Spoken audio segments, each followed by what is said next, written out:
My wife refused intimacy for months, then suddenly wanted a baby. I already suspected she was pregnant, so quietly planned the revenge she never saw coming. When she announced her surprise pregnancy at dinner, I smiled and said, "Congratulations, honey." Then I put it on the table. Her face went pale. Let me tell you something about marriage that nobody mentions in those cheesy wedding vows or on those inspirational Instagram posts with the sunset backgrounds and the overly filtered happy couples. Nobody tells you that one day, you might wake up next to someone who treats you like you're a roommate she tolerates instead of a husband she actually chose. My name's Marco Alvarez. I'm 35 years old, and for the past 3 months, my marriage has been hooked up to life support, beeping along with all the enthusiasm of a DMV waiting room on a Monday morning. The exact moment everything went south, right around the time my wife Clarissa decided that intimacy was too exhausting. Yeah, you heard that right. Too exhausting. Like we were training for some kind of Olympic sport instead of just, being a normal married couple who occasionally remembered why they got hitched in the first place. Every single night, like clockwork, I'd get the same rehearsed line delivered with the emotional depth of a teenage cashier asking if I wanted fries with that. "Not tonight, Marco. I have a headache." At first, I bought it. I'm not a monster. People get headaches. It's a thing. But after week 3 of this never-ending migraine marathon, I started doing the math, and let me tell you, the numbers weren't adding up in my favor.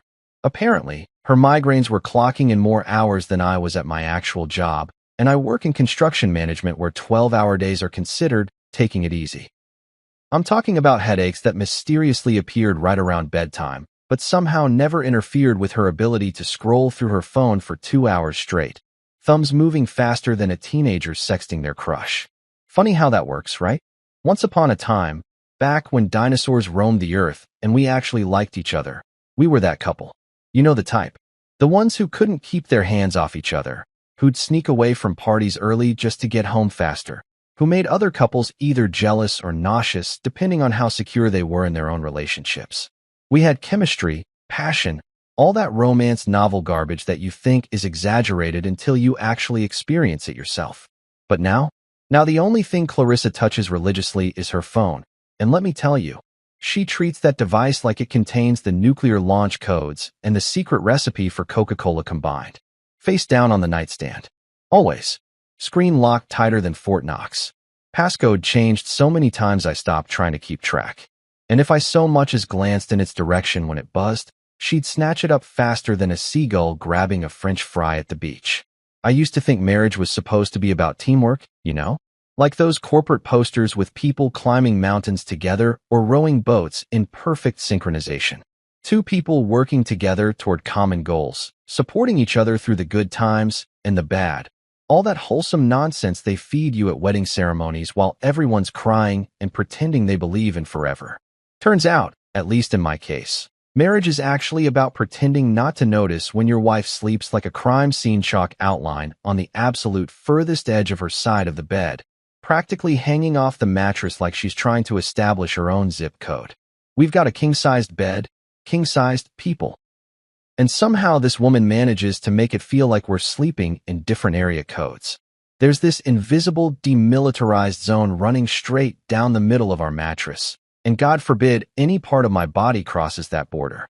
I once accidentally brushed her leg with my foot while I was sleeping, and you'd think I'd committed a war crime from the way she jerked away and huffed like I'd personally offended her ancestors. The thing that really gets me, though, is how gradual it all was. It's not like she woke up one morning and decided to completely check out of our marriage.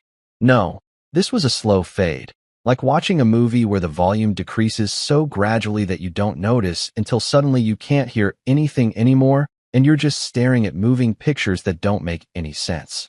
First, it was just once or twice a week with the headaches. Then it became every other night. Then it became every single night, with occasional variations like, "I'm too tired," or "my stomach hurts," or my personal favorite, "I just don't feel like it," delivered with the same enthusiasm someone might use to decline a timeshare presentation. And me? Like an absolute chump, I just accepted it. I nodded, said, "Okay, no problem," kissed her on the forehead like some kind of understanding saint, and rolled over to my side of the bed to stare at the ceiling and wonder what the hell happened to my life. I tried everything, and I mean everything. I planned romantic dinners. I bought flowers, not just the gas station carnations either, but actual nice arrangements from that bougie place downtown that charges you like they're selling pieces of the Sistine Chapel. I suggested weekend getaways, couples massages, even one of those paint and sip classes that I absolutely did not want to attend, but was willing to suffer through if it meant reconnecting with my wife. Every suggestion was met with the same exhausted sigh and a list of reasons why now wasn't a good time. Work was too stressful. She needed to focus on her health. We should save money. The excuses multiplied faster than rabbits on fertility drugs, each one more creative than the last, and I just kept accepting them because what else was I supposed to do? Stage an intervention about why my wife wouldn't sleep with me? That's not exactly the kind of conversation you can have over breakfast without sounding like either a sex addict or the most pathetic man alive. Looking back now, knowing everything I know, I can see all the signs I missed. Or maybe I didn't miss them. Maybe I saw them and just chose to ignore them because acknowledging the truth would mean admitting that my marriage was circling the drain faster than my dignity. But back then, in those 3 months of bedroom exile, I was still operating under the delusion that this was just a rough patch, a temporary thing that all couples go through. I actually Googled, "wife not interested in intimacy," at 2 in the morning like some desperate loser, scrolling through forum posts from other rejected husbands trying to find some explanation that didn't involve the obvious answer nobody wants to consider. Maybe it was hormones. Maybe it was stress. Maybe it was literally anything except what it actually was, which I'd find out soon enough in the most soul-crushing way possible. But we're not there yet. Right now, I'm still in the denial phase, still sleeping on my assigned side of the bed, still pretending that everything is fine when my buddies ask how married life is treating me. Great. Man, really great. I'd lie through my teeth while we watched the game at Murphy's Bar, nursing my beer and wondering if this is just what marriage becomes after a few years. Comfortable. Distant. More like a business partnership than a romance. Nobody tells you that the person who used to laugh at your terrible jokes and steal bites of your food might one day look at you like you're a piece of furniture she's considering replacing, but hasn't quite gotten around to yet. Clarissa works as a receptionist at Brightline Solar, which is one of those companies that sounds way more impressive than it actually is, like how sanitation engineer is just a fancy way of saying garbage collector. Her job, and I'm not exaggerating here because I've actually visited her workplace, consists of answering phone calls, scheduling appointments, and her absolute biggest responsibility of the week, buying donuts on Fridays. That's it. That's the entire job description.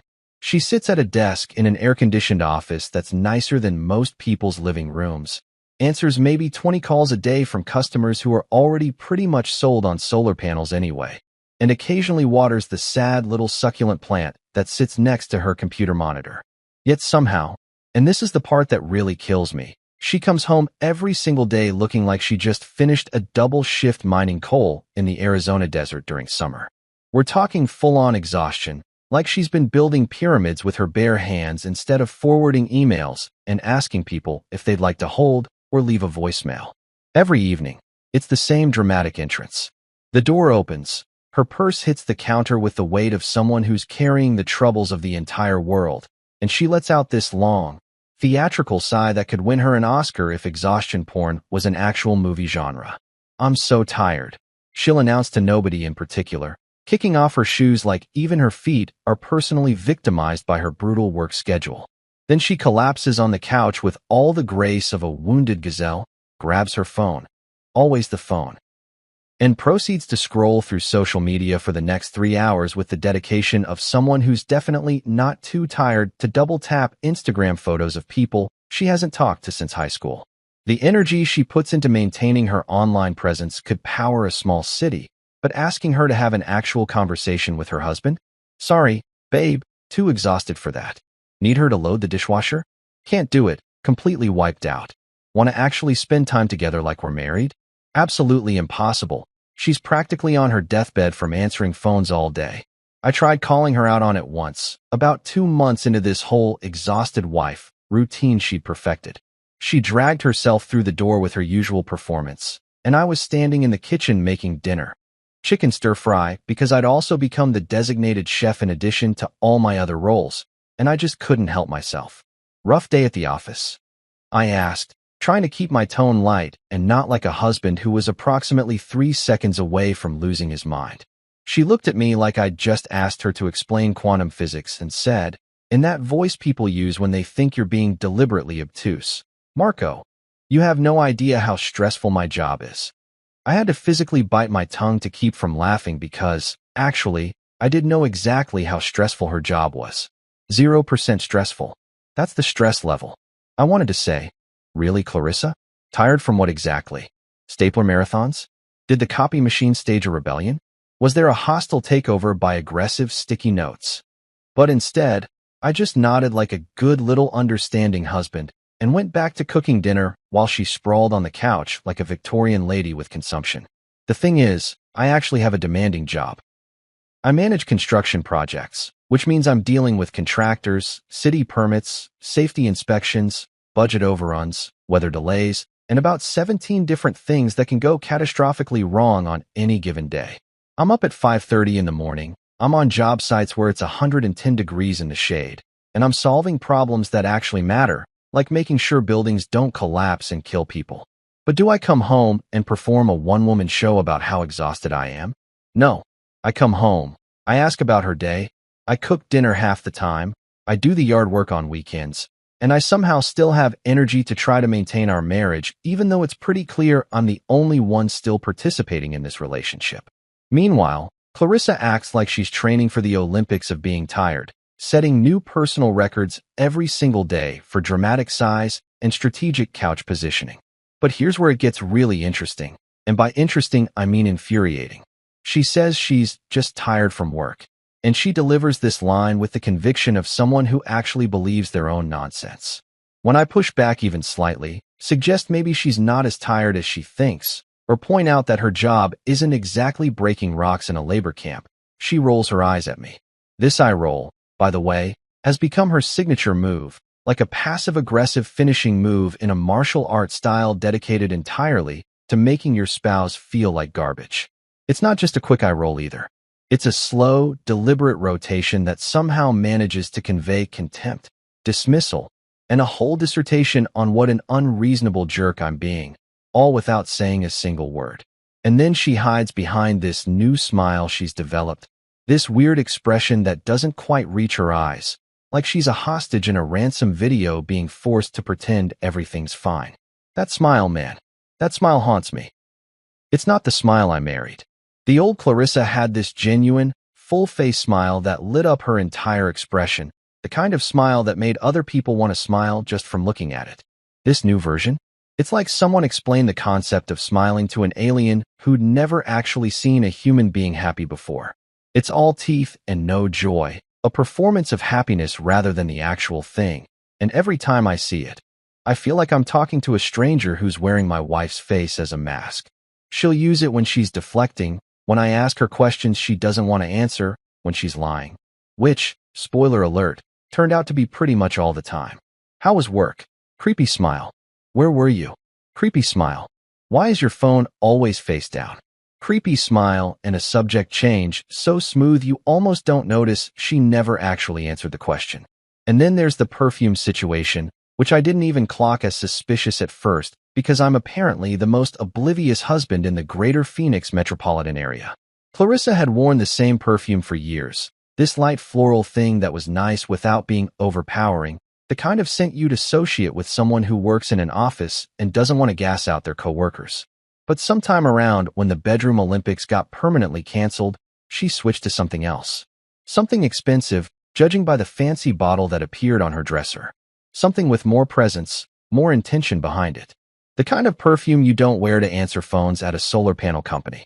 The kind you wear when you're trying to impress someone. But again, I'm operating in denial mode at this point. So I just figured maybe she wanted to treat herself. Maybe she was going through some kind of self-care phase. Maybe this was her version of a midlife crisis, and I should just be supportive. The wardrobe changed too. Clarissa had always dressed professionally for work, but nothing fancy. Blouses and slacks, the standard business casual uniform of receptionists everywhere. Suddenly, she's buying new dresses, tighter jeans, tops that showed a little more skin than her previous conservative style. She started spending more time on her makeup in the morning, curling her hair even on random Tuesdays, wearing jewelry I'd never seen before. When I complimented her once, told her she looked nice, she got defensive. What? I didn't look nice before, she snapped, and I realized there was no right answer here. If I noticed the changes, I was being accusatory. If I didn't notice, I was being neglectful. It was a lose-lose situation, which pretty much summarized our entire marriage at that point. The excuses changed too, evolved really, like they were adapting to survive in the wild. When I suggested dinner at our favorite Italian spot, this little place called Rossini's where we'd had our first anniversary dinner, she hit me with a new one. I'm watching my carbs, she said, not even looking up from her phone. Watching her carbs. This is a woman who used to demolish an entire basket of garlic bread before the appetizers arrived, who considered pasta a food group, who once told me that carbs were a gift from God, and anyone who avoided them was a fool. Now suddenly she's watching her carbs like they're a Netflix series she can't miss. Since when? I asked, trying to keep the suspicion out of my voice. She shrugged, still scrolling. Since I decided to take my health seriously, Marco. You should be supportive. Right. Supportive. That's what I should be while watching my marriage disintegrate in real time because my wife is too busy being exhausted from her incredibly taxing receptionist job to actually be my wife anymore. Yeah? Well, apparently, someone had been watching those carbs with her, sweetheart. Someone who made her want to look good, smell good, and maintain her energy for activities that definitely didn't involve her husband. But I didn't know that yet. I was still in the phase where I thought maybe marriage counseling could fix this, where I genuinely believed we were just going through a rough patch that all couples experience. I hadn't found the receipt yet. I was still operating under the assumption that my wife was tired from work instead of tired from living a double life. I was still that guy, the oblivious husband who makes other men shake their heads in pity when they hear the story later. You know how they say ignorance is bliss? Yeah, well, whoever came up with that phrase was absolutely right. And I wish I could go back to being ignorantly blissful instead of sitting here with knowledge that felt like someone had taken a baseball bat to my kneecaps, and then my soul for good measure. It happened on a random Tuesday afternoon, the kind of unremarkable day where you're just going through the motions of your life without expecting anything significant to happen. I was home early for once. Job site inspection got postponed because of some permit issue that wasn't my problem to solve, and I decided to be productive around the house instead of just collapsing on the couch like I usually did after work. Our microwave had been making this weird grinding noise for the past week, like it was slowly dying and wanted everyone to know about its suffering. So I figured I'd dig up the warranty information and see if we could get it replaced before it finally gave up and exploded or whatever dying microwaves do. The filing cabinet in our home office is one of those things that looks organized from the outside, but is actually complete chaos once you open it, like those people who seem like they have their lives together until you peek behind the curtain and realize everything's held together with duct tape and prayer. Clarissa was supposed to be in charge of organizing our important documents, but clearly that was just another responsibility she decided was too exhausting to actually handle. So I was left digging through folders labeled things like miscellaneous and important stuff and papers, which is basically like labeling a box, things that exist. I was elbow deep in a folder marked appliances/warranties when my hand brushed against something that definitely wasn't a warranty for a kitchen appliance. It was a piece of paper folded in half, tucked behind our insurance documents like someone had tried to hide it, but hadn't quite committed fully to the concept of actually hiding it properly. I pulled it out, unfolded it, and my entire world imploded in the space between one heartbeat and the next. It was a receipt from Planned Parenthood, dated about 6 weeks ago, printed on that cheap receipt paper that fades if you look at it wrong, but was still perfectly legible enough to destroy my life. The words jumped out at me like they were written in neon lights. Pregnancy test, consultation, positive. Those 3 words, just sitting there innocently on a piece of thermal paper, completely casual about the fact that they were about to nuke my entire existence. Pregnancy test, consultation, positive. I read it 3 times, then 4, then lost count because my brain was doing this thing where it was trying to process information but kept hitting an error message and rebooting back to the beginning. I froze like a man who'd just realized he'd been eating from the wrong plate at a potluck. Except instead of potato salad, it was my entire marriage that had gone bad, and I'd been consuming it this whole time without noticing the smell. My hand was shaking. actually shaking, like I was some kind of cartoon character who'd just gotten bad news, which I guess I was, except this wasn't funny, and there was no laugh track. I sat down hard on the edge of our bed. Our bed, where we'd slept next to each other every night for the past however many months while she was carrying this secret like it was her personal nuclear weapon, and just stared at that receipt. The date was 6 weeks ago. 6 weeks. That was right smack in the middle of the 3-month intimacy drought. Right in the sweet spot of her being too tired and too exhausted and having too many headaches to even look at me like I was anything more than an annoying roommate who occasionally tried to hold her hand. We hadn't been intimate in 3 months. The math wasn't mathing, as the kids say on the internet. Actually, the math was mathing perfectly, just not in any way that worked out in my favor. See, math doesn't lie. Math is brutally, perfectly honest. 3 months of no intimacy plus a positive pregnancy test from 6 weeks ago equals one husband who definitely isn't the father of whatever baby his wife is currently growing. I'm not great at algebra, but even I could solve this equation. And the answer was, Marco Alvarez is the biggest idiot in Arizona and possibly the entire southwestern United States. The numbers were so far from adding up that they'd actually circled back around and started subtracting. We're talking about negative numbers here, folks. We're talking about math so bad it makes those word problems about trains leaving stations at different times look simple. So I sat there on the edge of our bed. This bed we'd picked out together at some furniture store where the salesman had been way too enthusiastic about thread counts and mattress firmness, holding that receipt between my thumb and forefinger like it might explode if I gripped it too hard. The paper felt flimsy, insubstantial, like something this important should have been printed on heavier stock, maybe with gold embossing or at least on cardstock. But no, the evidence of my wife's infidelity and pregnancy with another man's child was printed on the same kind of cheap receipt you get from CVS when you buy gum. It felt cosmically unfair that something this devastating could be documented on something so disposable, so forgettable, so easily lost in the bottom of a purse or accidentally thrown away with junk mail. I realized, sitting there, that my wife was pregnant. Actually, genuinely, legitimately pregnant with a whole human being that was currently under construction inside her body. And I wasn't the architect, the contractor, or even the guy who delivered the building materials. I was just the chump who apparently owned the property where all this unauthorized construction was happening. Some other guy had broken ground on this project, and I'd been completely oblivious, going about my day thinking I was in a normal marriage that was just going through a rough patch. Surprise. It's not a rough patch. It's a complete demolition with no plans to rebuild. It's your wife carrying another man's baby and hiding the evidence behind warranty documents for kitchen appliances, which is either the dumbest or most brilliant hiding spot, depending on how you look at it, because who actually looks at warranty documents unless something breaks? The silence in that moment was the kind of silence you could feel physically, like the air itself had gotten heavier and was pressing down on my chest. No shouting, no drama. No throwing things or punching walls like they do in movies when men find out their wives have been cheating on them. Just silence. The kind of silence where your ears start ringing because there's absolutely no sound to process and your brain is freaking out about the absence of noise. The kind of silence where you become hyper-aware of your own breathing and your heartbeat and the way the ceiling fan makes this tiny clicking sound every third rotation that you've never noticed before in all the years you've lived in this house. The kind of silence where you hear your pride pack its bags, call an Uber, and leave the house while your dignity follows right behind it, both of them eager to get out before things get even worse. I don't know how long I sat there. Could have been 5 minutes. Could have been an hour.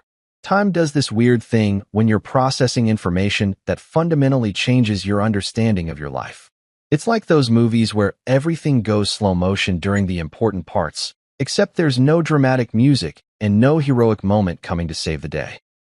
Just you, a receipt, and the growing realization that you've been playing checkers while everyone else has been playing chess, and you didn't even know you were in a game until you'd already lost. I kept thinking about all those nights she'd said she was too tired, all those mornings she'd been weird about her phone, all those new clothes and the perfume and the way she'd been watching her carbs. Every single sign I'd missed or ignored or explained away because acknowledging the truth would have been too painful. But here's the thing about truth. It doesn't care whether you're ready for it or not. It doesn't wait for you to be in a good mental space. It doesn't check your schedule to see if you have time for a complete mental breakdown.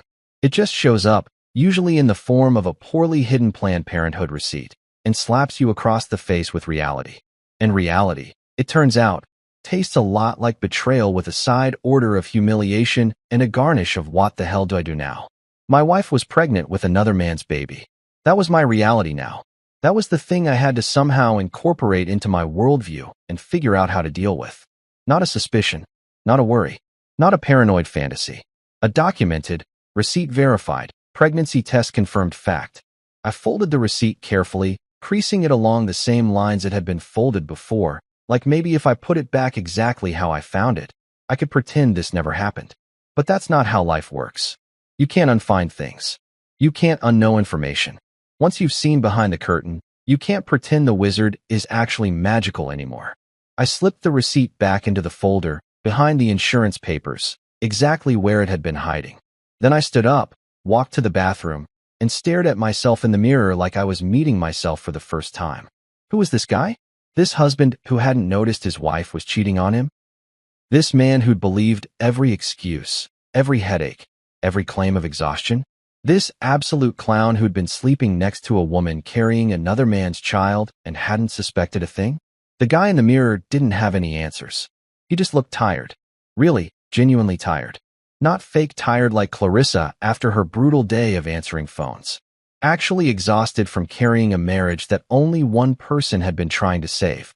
But here's what I decided. Standing there looking at my own reflection and feeling about 2 inches tall, I wasn't going to confront her. Not yet. No shouting. No accusations.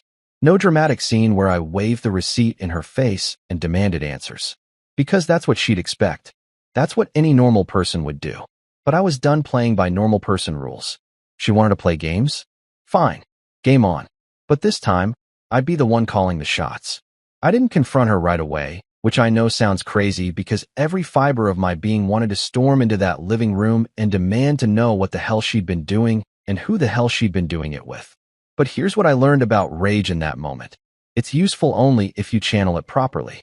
Uncontrolled anger gets you a screaming match, tears, denials, and a whole lot of nothing solved. Controlled anger? That gets you results. That gets you revenge served so cold it could give someone frostbite. So instead of going nuclear, I took about 45 minutes to get my game face on, practice my smile in the bathroom mirror until it looked natural instead of homicidal, and then I walked downstairs like absolutely nothing had changed. Like I was still the same oblivious husband who believed his wife's headaches were real and her exhaustion was legitimate, and her phone was face down for totally innocent reasons. She was on the couch, naturally, scrolling through her phone with her feet tucked under her, looking exactly like someone who definitely wasn't carrying another man's baby and destroying her marriage from the inside out. "Hey babe," I said, and my voice sounded normal, which was a minor miracle considering my internal monologue was screaming like someone had set it on fire. She looked up, gave me that fake smile that no longer fooled me for even half a second, and said, "Hey, you're home early." No guilt, no nervousness, just casual conversation like she wasn't sitting on the world's biggest secret. I nodded, walked into the kitchen, and started pulling things out of the fridge to make dinner, playing the role of dutiful husband so convincingly I should have won an Emmy. Or at least a Golden Globe. Maybe one of those Lifetime Achievement Awards for sustained excellence in the field of pretending everything is fine when your life is actually a dumpster fire. For the next few days, I was the perfect husband. And I mean perfect. I smiled at her. I asked about her day and actually pretended to care about the answers. I kissed her on the forehead before bed like a man who definitely wasn't plotting her social and legal destruction. I complimented her new perfume. I told her she looked beautiful. I was so convincing in my performance that even I almost believed I didn't know what I knew. She seemed to relax a little, like maybe she'd been worried I was getting suspicious, but now she could see I was still the same clueless Marco who wouldn't notice if she tattooed "cheater" across her forehead. Little did she know I was just gathering my thoughts, planning my strategy, and waiting for the perfect moment to drop my bomb in a way that would cause maximum devastation. That moment came about a week after I found the receipt. It was a Saturday morning, one of those Phoenix mornings where the sun hasn't turned the whole city into a convection oven yet, and it's actually pleasant to be alive. We were having breakfast, I'd made pancakes because apparently I was now a short-order cook in addition to all my other roles, and Clarissa was in a good mood, chatting about some drama at work involving the office manager and the new intern. I let her talk, nodding in all the right places, and then I just casually dropped it into conversation like I was suggesting we try a new restaurant. You know what?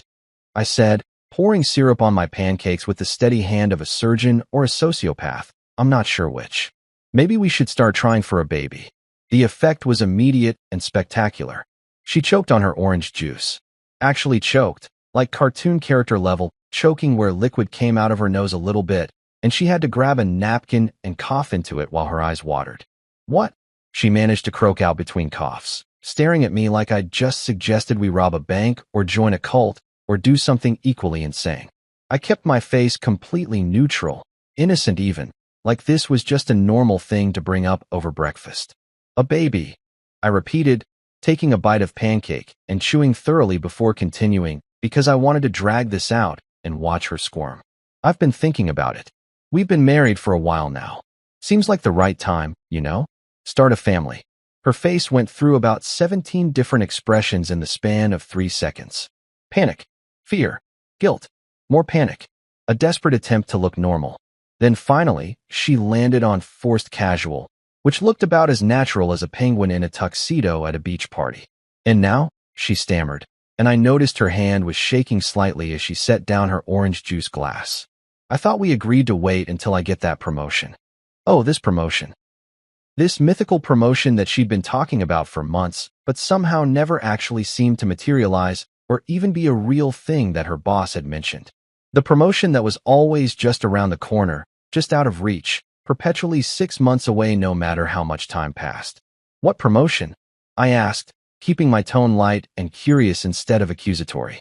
The donut manager position? It was a low blow, but come on.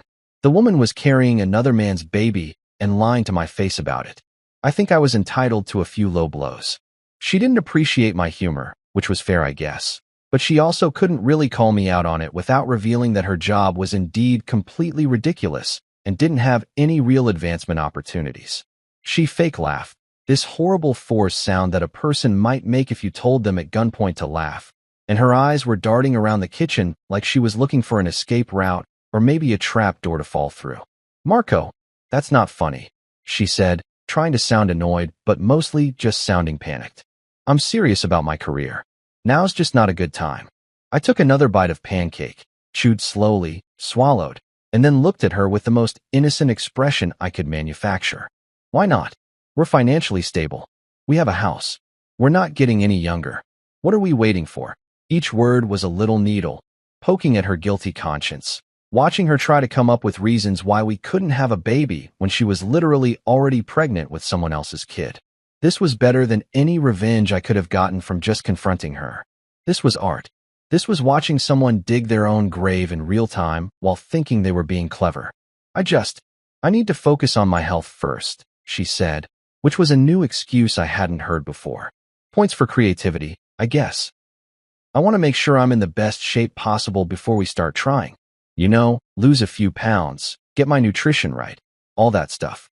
She was babbling now, words tumbling out faster than her brain could properly organize them, and I could see the sweat starting to form on her forehead even though the kitchen wasn't particularly warm. Maybe in a year or so, we can revisit this conversation then. A year.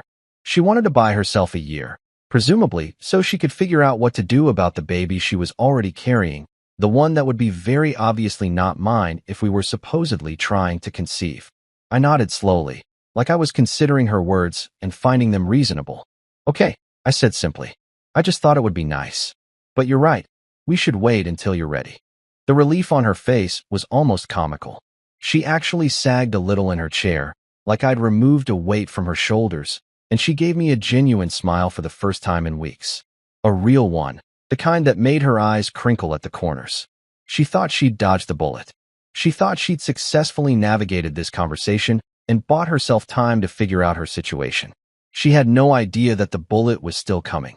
It was just taking the scenic route. That was my confirmation, right there in that reaction.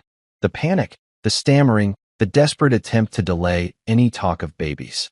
If she'd been innocent, if there was no pregnancy, If I'd been completely wrong about everything, she would have just said, "Not right now," and moved on. But that reaction? That was guilt. That was someone who knew they were pregnant, trying desperately to keep their husband from finding out until they could figure out how to handle the situation. I wasn't the father, but I was about to become the author of her downfall, and I was going to write that story with the attention to detail of Hemingway and the ruthlessness of a crime novelist who kills off characters for fun. The rest of that weekend, I watched her. Really watched her, now that I knew what I was looking at. The way she held her stomach sometimes, just for a second, like she was protecting something. The way she'd turned down wine at dinner. She blamed it on her health kick, but now I knew the real reason.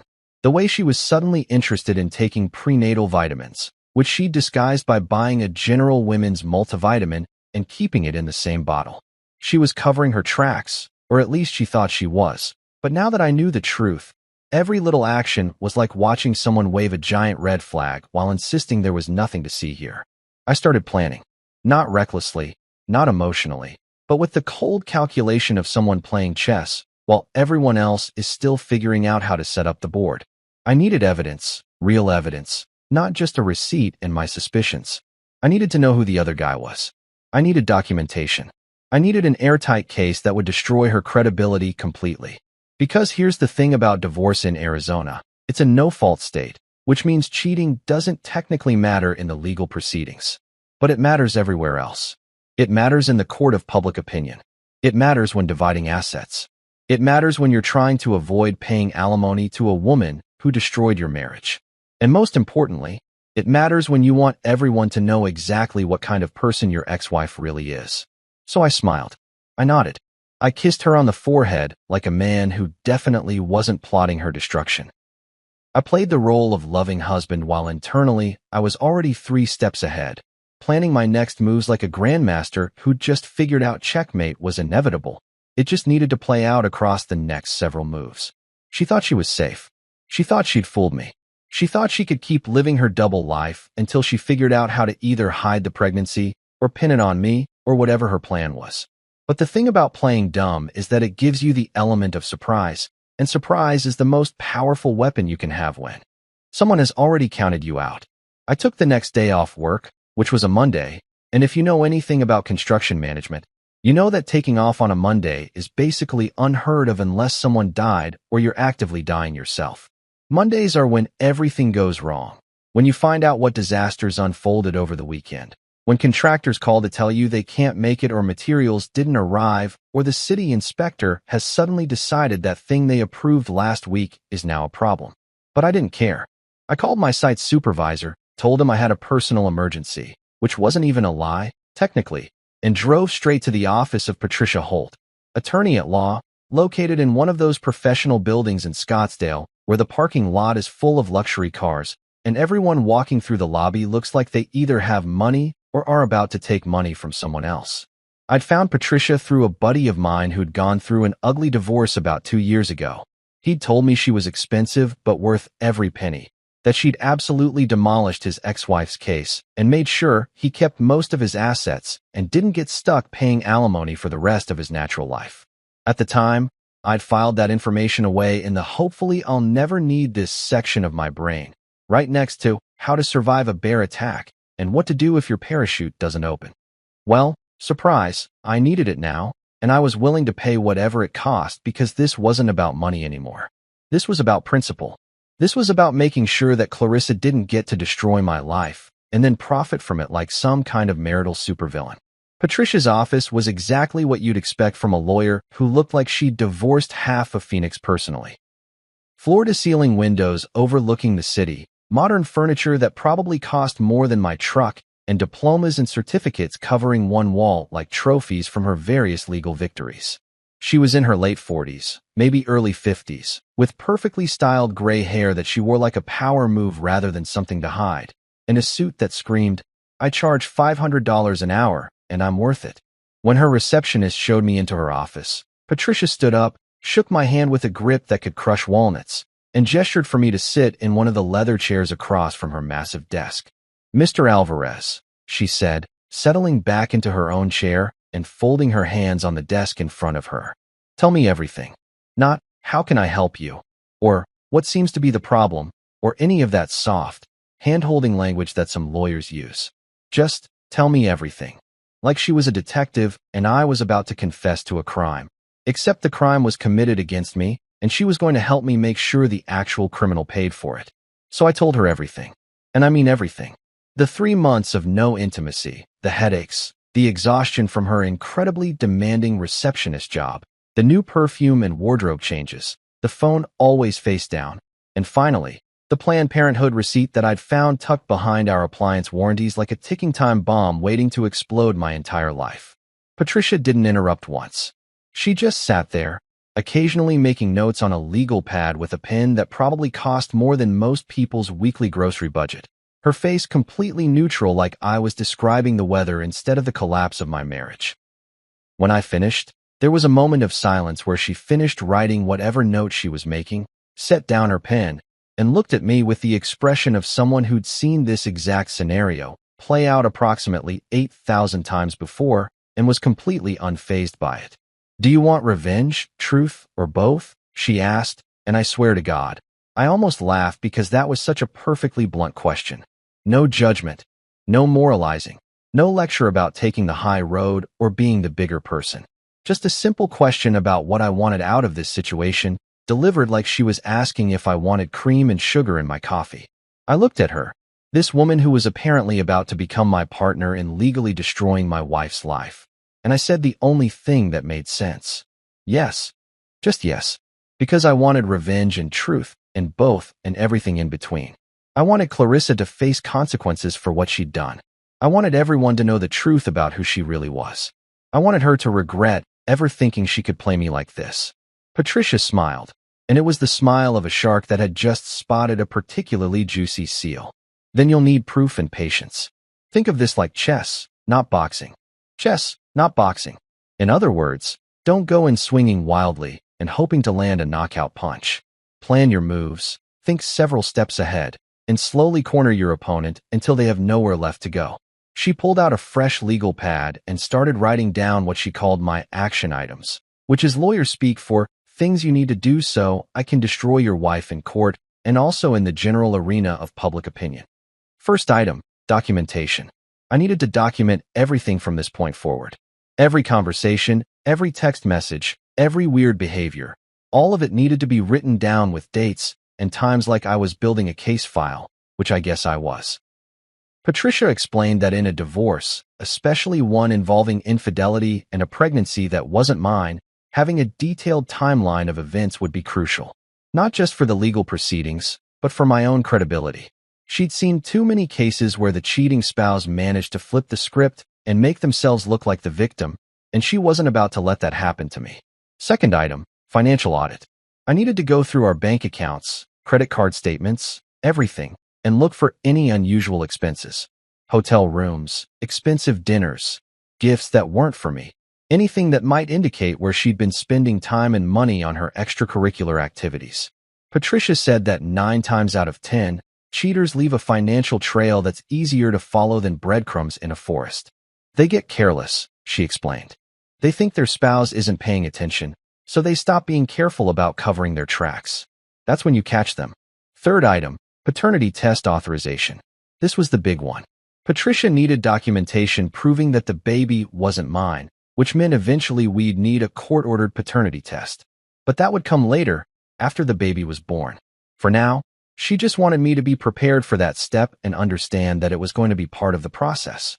She explained that in Arizona, if you're married when a baby is born, you're automatically presumed to be the father unless proven otherwise, which meant that without a paternity test, I could end up legally responsible for a kid that wasn't even mine. That thought was so horrifying that I actually felt my blood pressure spike right there in her office. Fourth item, private investigator. This was where things got serious and also expensive. Patricia had a guy she worked with regularly, someone named Robert Kane, who apparently specialized in marital infidelity cases and had a success rate that would make a baseball player jealous. She explained that Robert could follow Clarissa, document who she was meeting with, get photographic evidence of the affair, and basically build an airtight case that she couldn't deny or spin into something else. It's not cheap, Patricia warned me, but it's worth it. Because when we go to court, Or even if we just negotiate a settlement, having photos and documentation of her affair means she has zero leverage. She can't claim you were the bad husband. She can't ask for alimony. She can't play the victim. We take away all her weapons. I asked how much all of this was going to cost, because I'm not made of money and I had a feeling this was about to get expensive real fast. Patricia didn't sugarcoat it. Between her fees, the investigator, court costs, and various other expenses, I was looking at somewhere in the neighborhood of $15,000 to $20,000, maybe more depending on how complicated things got. My stomach dropped a little because that's a lot of money, but then I thought about the alternative. The alternative was letting Clarissa get away with this, maybe even sticking me with child support for a kid that wasn't mine, possibly paying her alimony because I couldn't prove she'd been unfaithful. Suddenly 15 grand seemed like a bargain. Here's what's going to happen, Patricia said, leaning forward with her elbows on the desk, her expression serious. You're going to go home and act completely normal. You're going to be the perfect husband. You're not going to confront her.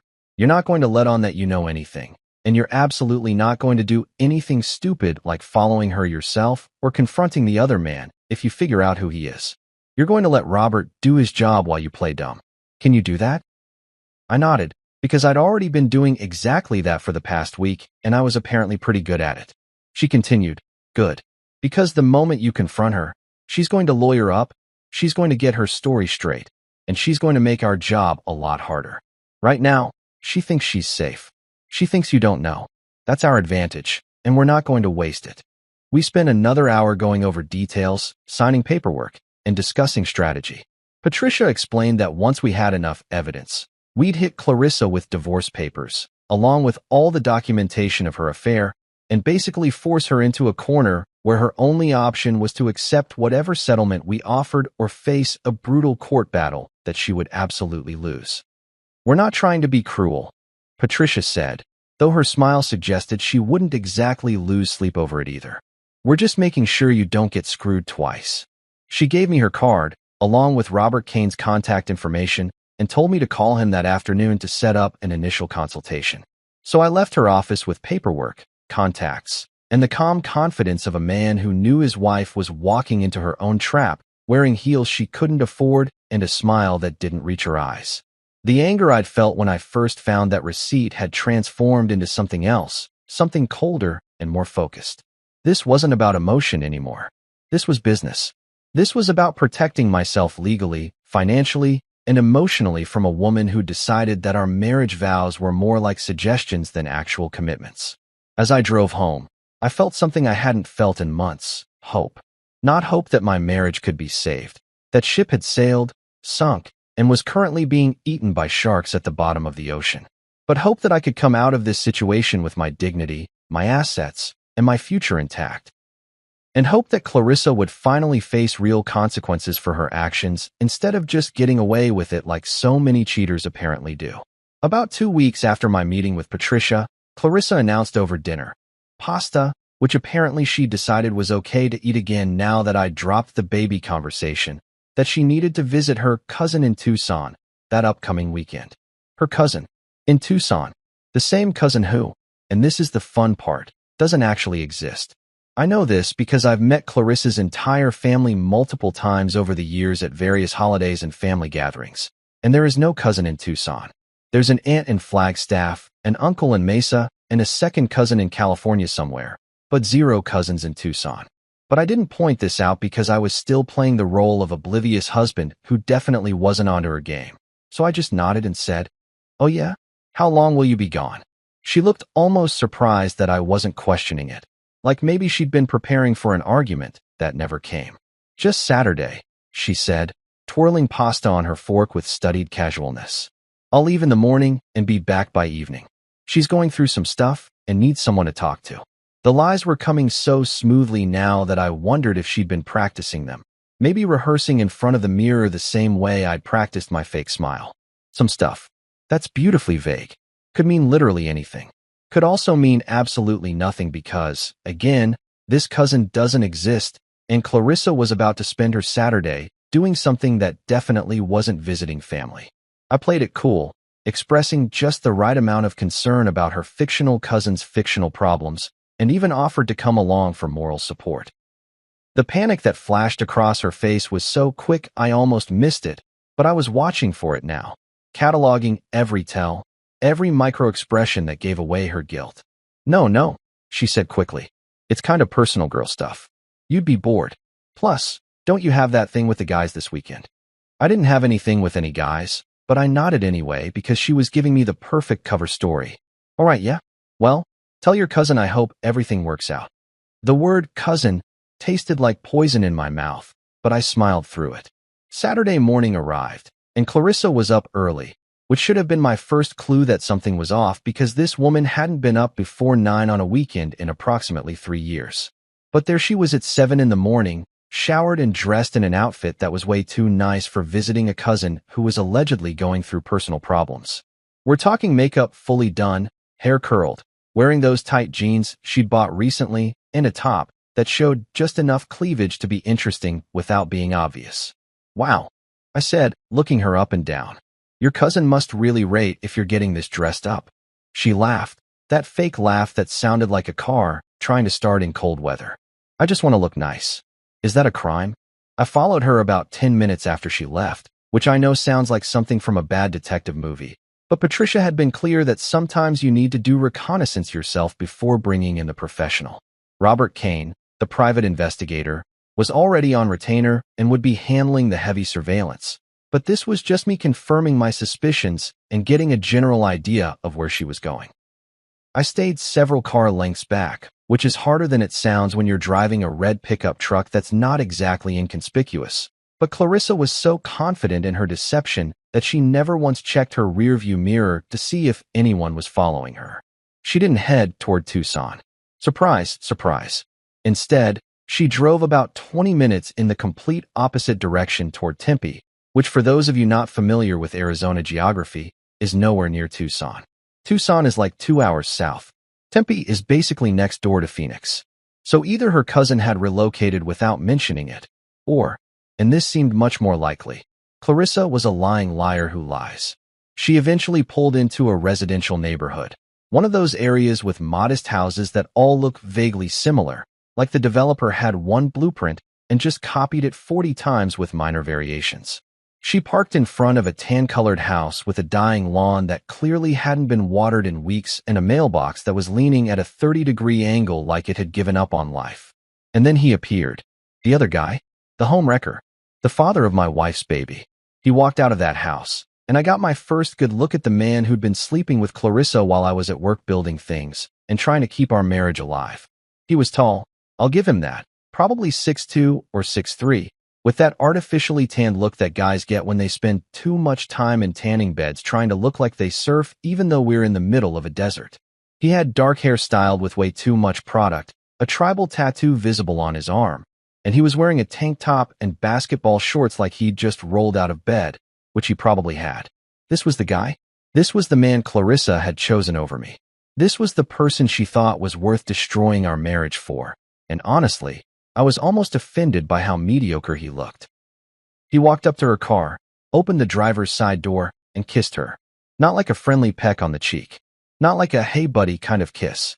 This was a full-on, romantic movie poster, soap opera-level kiss. The kind that makes it absolutely clear these two people are intimate with each other in ways that have nothing to do with casual friendship.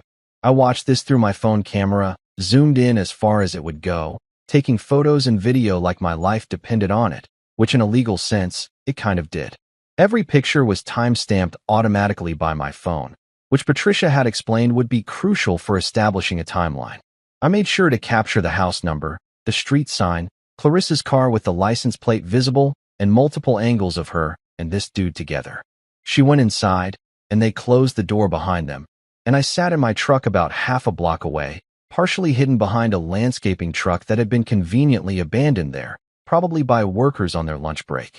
I felt like I should be feeling something dramatic: rage, heartbreak, betrayal, maybe even jealousy. But mostly what I felt was vindication mixed with a healthy dose of disgust. Because this confirmed everything.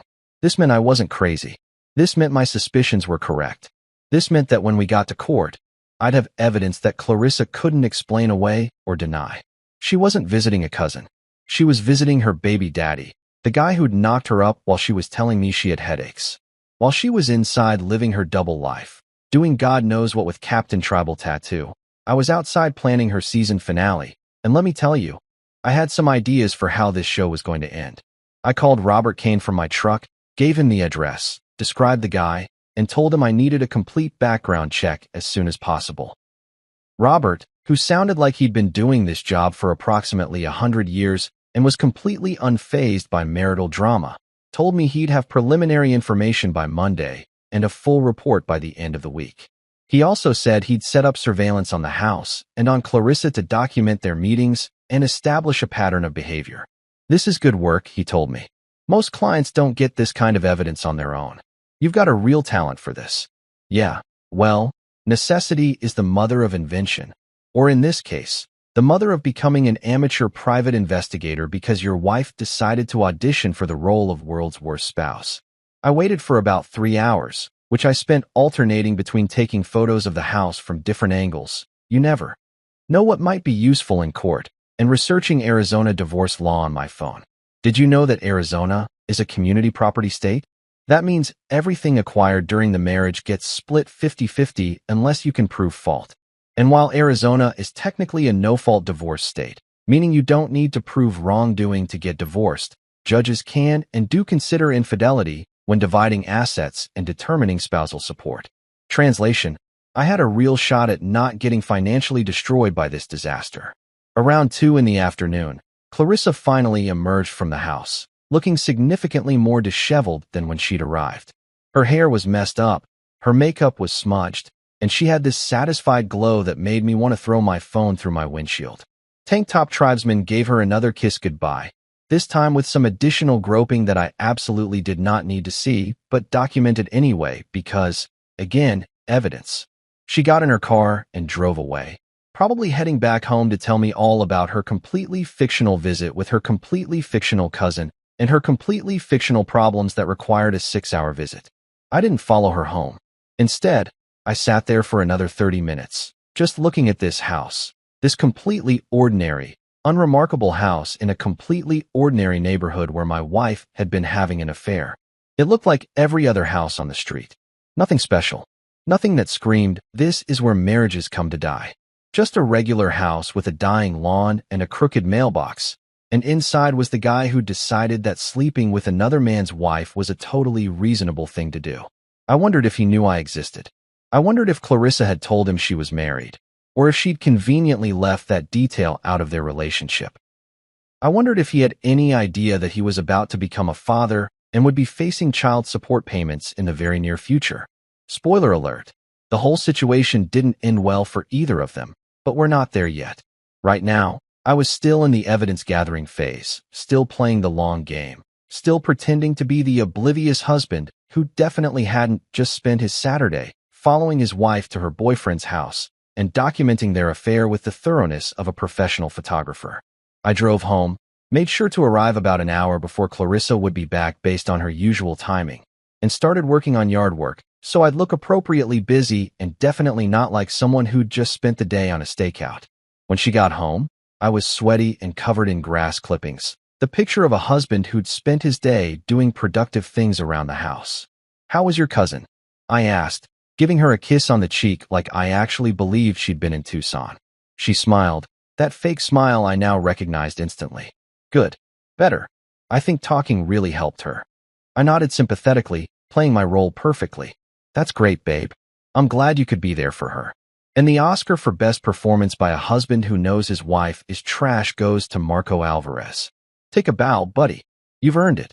That night, I slept better than I had in months, because I had proof. I had photos. I had timestamps. I had an address, and soon I'd have a name and a background check. Clarissa thought she was playing me, but what she didn't realize was that she'd just walked into her own trap, and I'd been the one who set it. Robert Kane called me on Monday morning with preliminary information, and let me tell you, it was even better than I could have hoped for. Actually, better is the wrong word. More catastrophic, more perfectly terrible, more absolutely hilarious in a dark, karmic justice kind of way.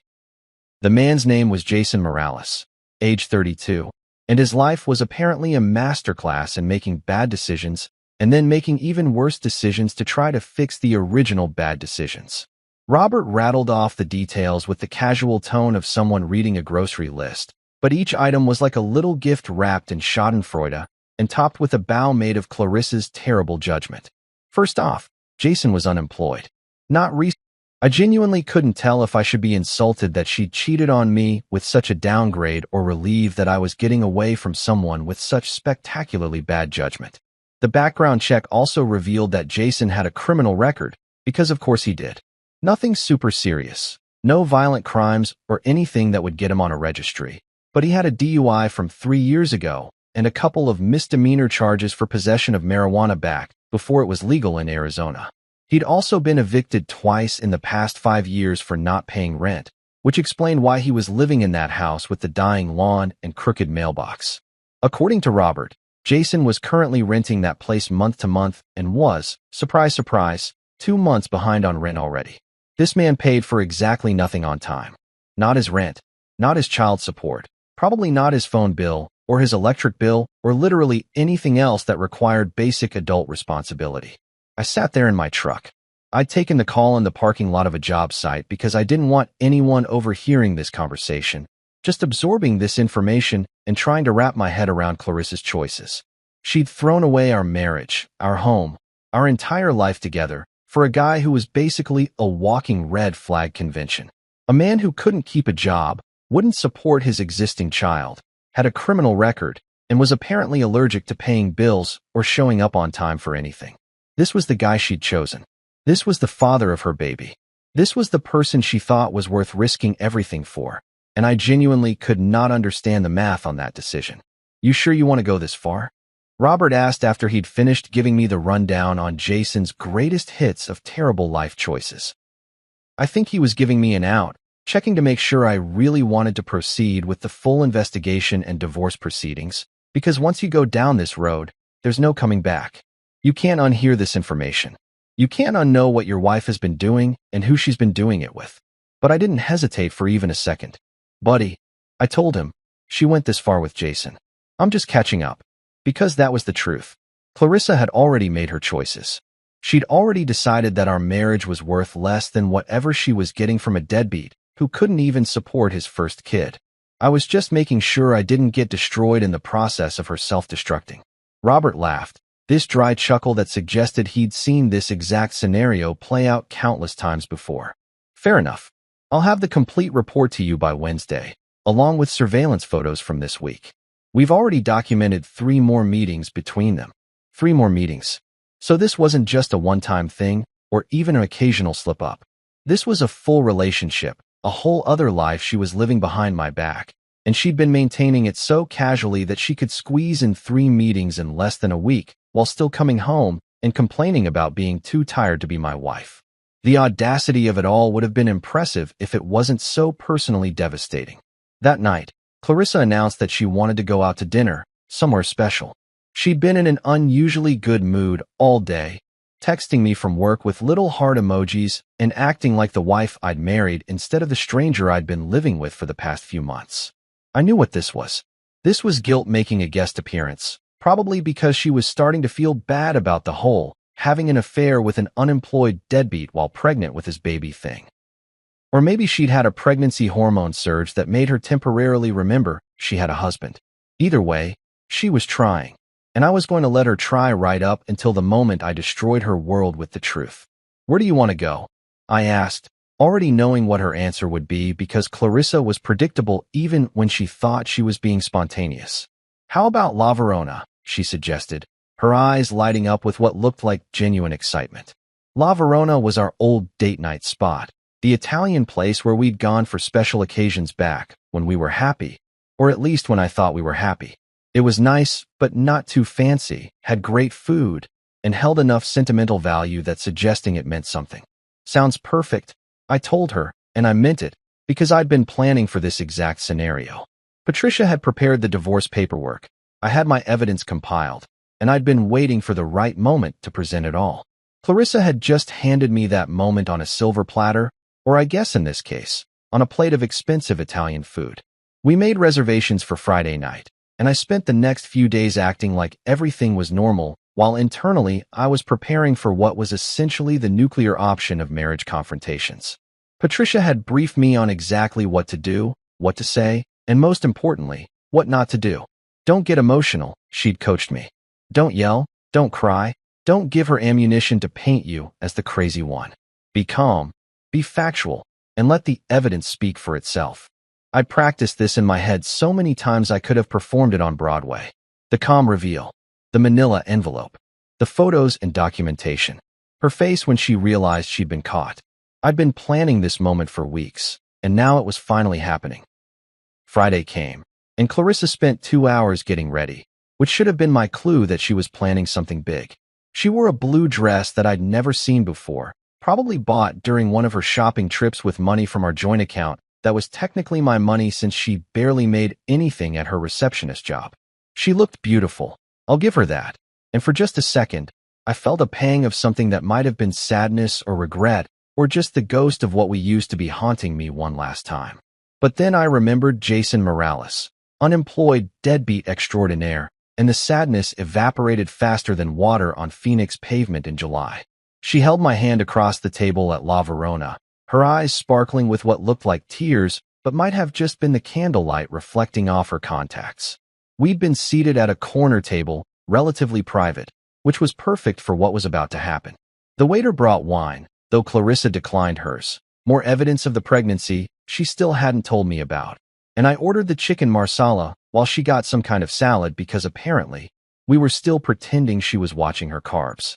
She was nervous, I could tell, fidgeting with her napkin and making small talk about work and the weather and anything except what she'd actually brought me here to say.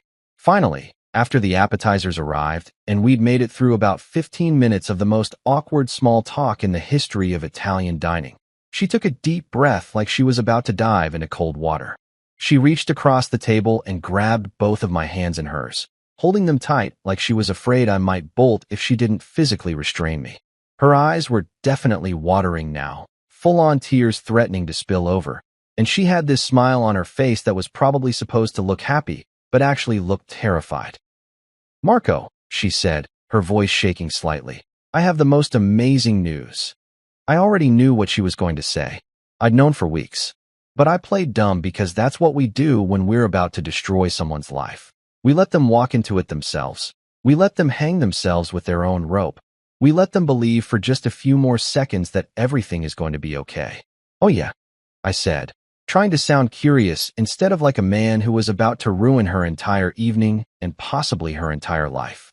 She nodded, tears actually spilling over now and running down her cheeks, leaving little trails in her carefully applied makeup. "We're having a baby," she announced, squeezing my hand so hard it almost hurt. "You're going to be a dad." I gasped. I actually gasped, like I was auditioning for a community theater production of Surprised Husband Learns He's Going to Be a Father, and going way too hard on the dramatic interpretation. "No way," I said, my voice hitting a pitch that was probably a little too enthusiastic to be believable, but Clarissa was so caught up in her own performance that she didn't notice. She was crying now, full-on waterworks, tears streaming down her face and ruining the makeup she'd spent so long applying. After all this time, I continued, really leaning into the role, squeezing her hands back like this was the best news I'd ever received instead of confirmation that my wife was a lying, cheating disaster of a human being. "Yes," she sobbed, nodding so vigorously I worried she might give herself whiplash. "I took the test a few weeks ago, and I wanted to be absolutely sure before I told you. I've been to the doctor and everything. We're really having a baby, Marco. You're going to be a dad." The way she kept emphasizing, "You're going to be a dad," was almost funny in a dark, twisted way, like she was trying to convince herself as much as she was trying to convince me. Like if she said it enough times with enough conviction, it would somehow become true and erase the fact that she'd been sleeping with Jason Morales, professional deadbeat, while telling me she was too exhausted to be intimate with her own husband. Our waiter chose that moment to appear, probably drawn by the sound of Clarissa's crying, and asked if everything was okay. I waved him off with a smile. "Everything's perfect," I told him. "We just found out we're having a baby." His face lit up with that professional joy that service workers perfect over years of pretending to care about strangers' lives. "Congratulations," he said, and I swear he looked genuinely happy for us. which made me feel a little guilty because this poor guy had no idea he was witnessing what was about to become the most uncomfortable dinner service of his entire career. He offered us champagne on the house, which Clarissa obviously couldn't accept because, pregnant. So he brought sparkling cider instead and made a big show of pouring it into fancy glasses like we were celebrating something worth celebrating. I raised my glass, looking Clarissa straight in the eyes, and said with a smile that probably looked more predatory than congratulatory, "Congratulations, honey." She clinked her glass against mine, still crying, still smiling, still completely oblivious to the fact that she'd just walked into the final act of her own tragedy. We drank, or at least I drank while she sipped at her sparkling cider like it was actually champagne, and then I slowly, deliberately, reached into the inside pocket of my jacket and pulled out the manila envelope that I'd been carrying around all evening like a loaded gun waiting to be fired. The envelope was thick, packed with documents and photos, and it made a satisfying thump when I set it on the table between us, right next to the bread basket and the little dish of olive oil. Clarissa's smile faltered slightly when she saw it, her eyes darting from the envelope to my face and back again, trying to figure out what was happening. "What's this?" she asked, her voice suddenly uncertain, the tears drying up like she'd turned off a faucet.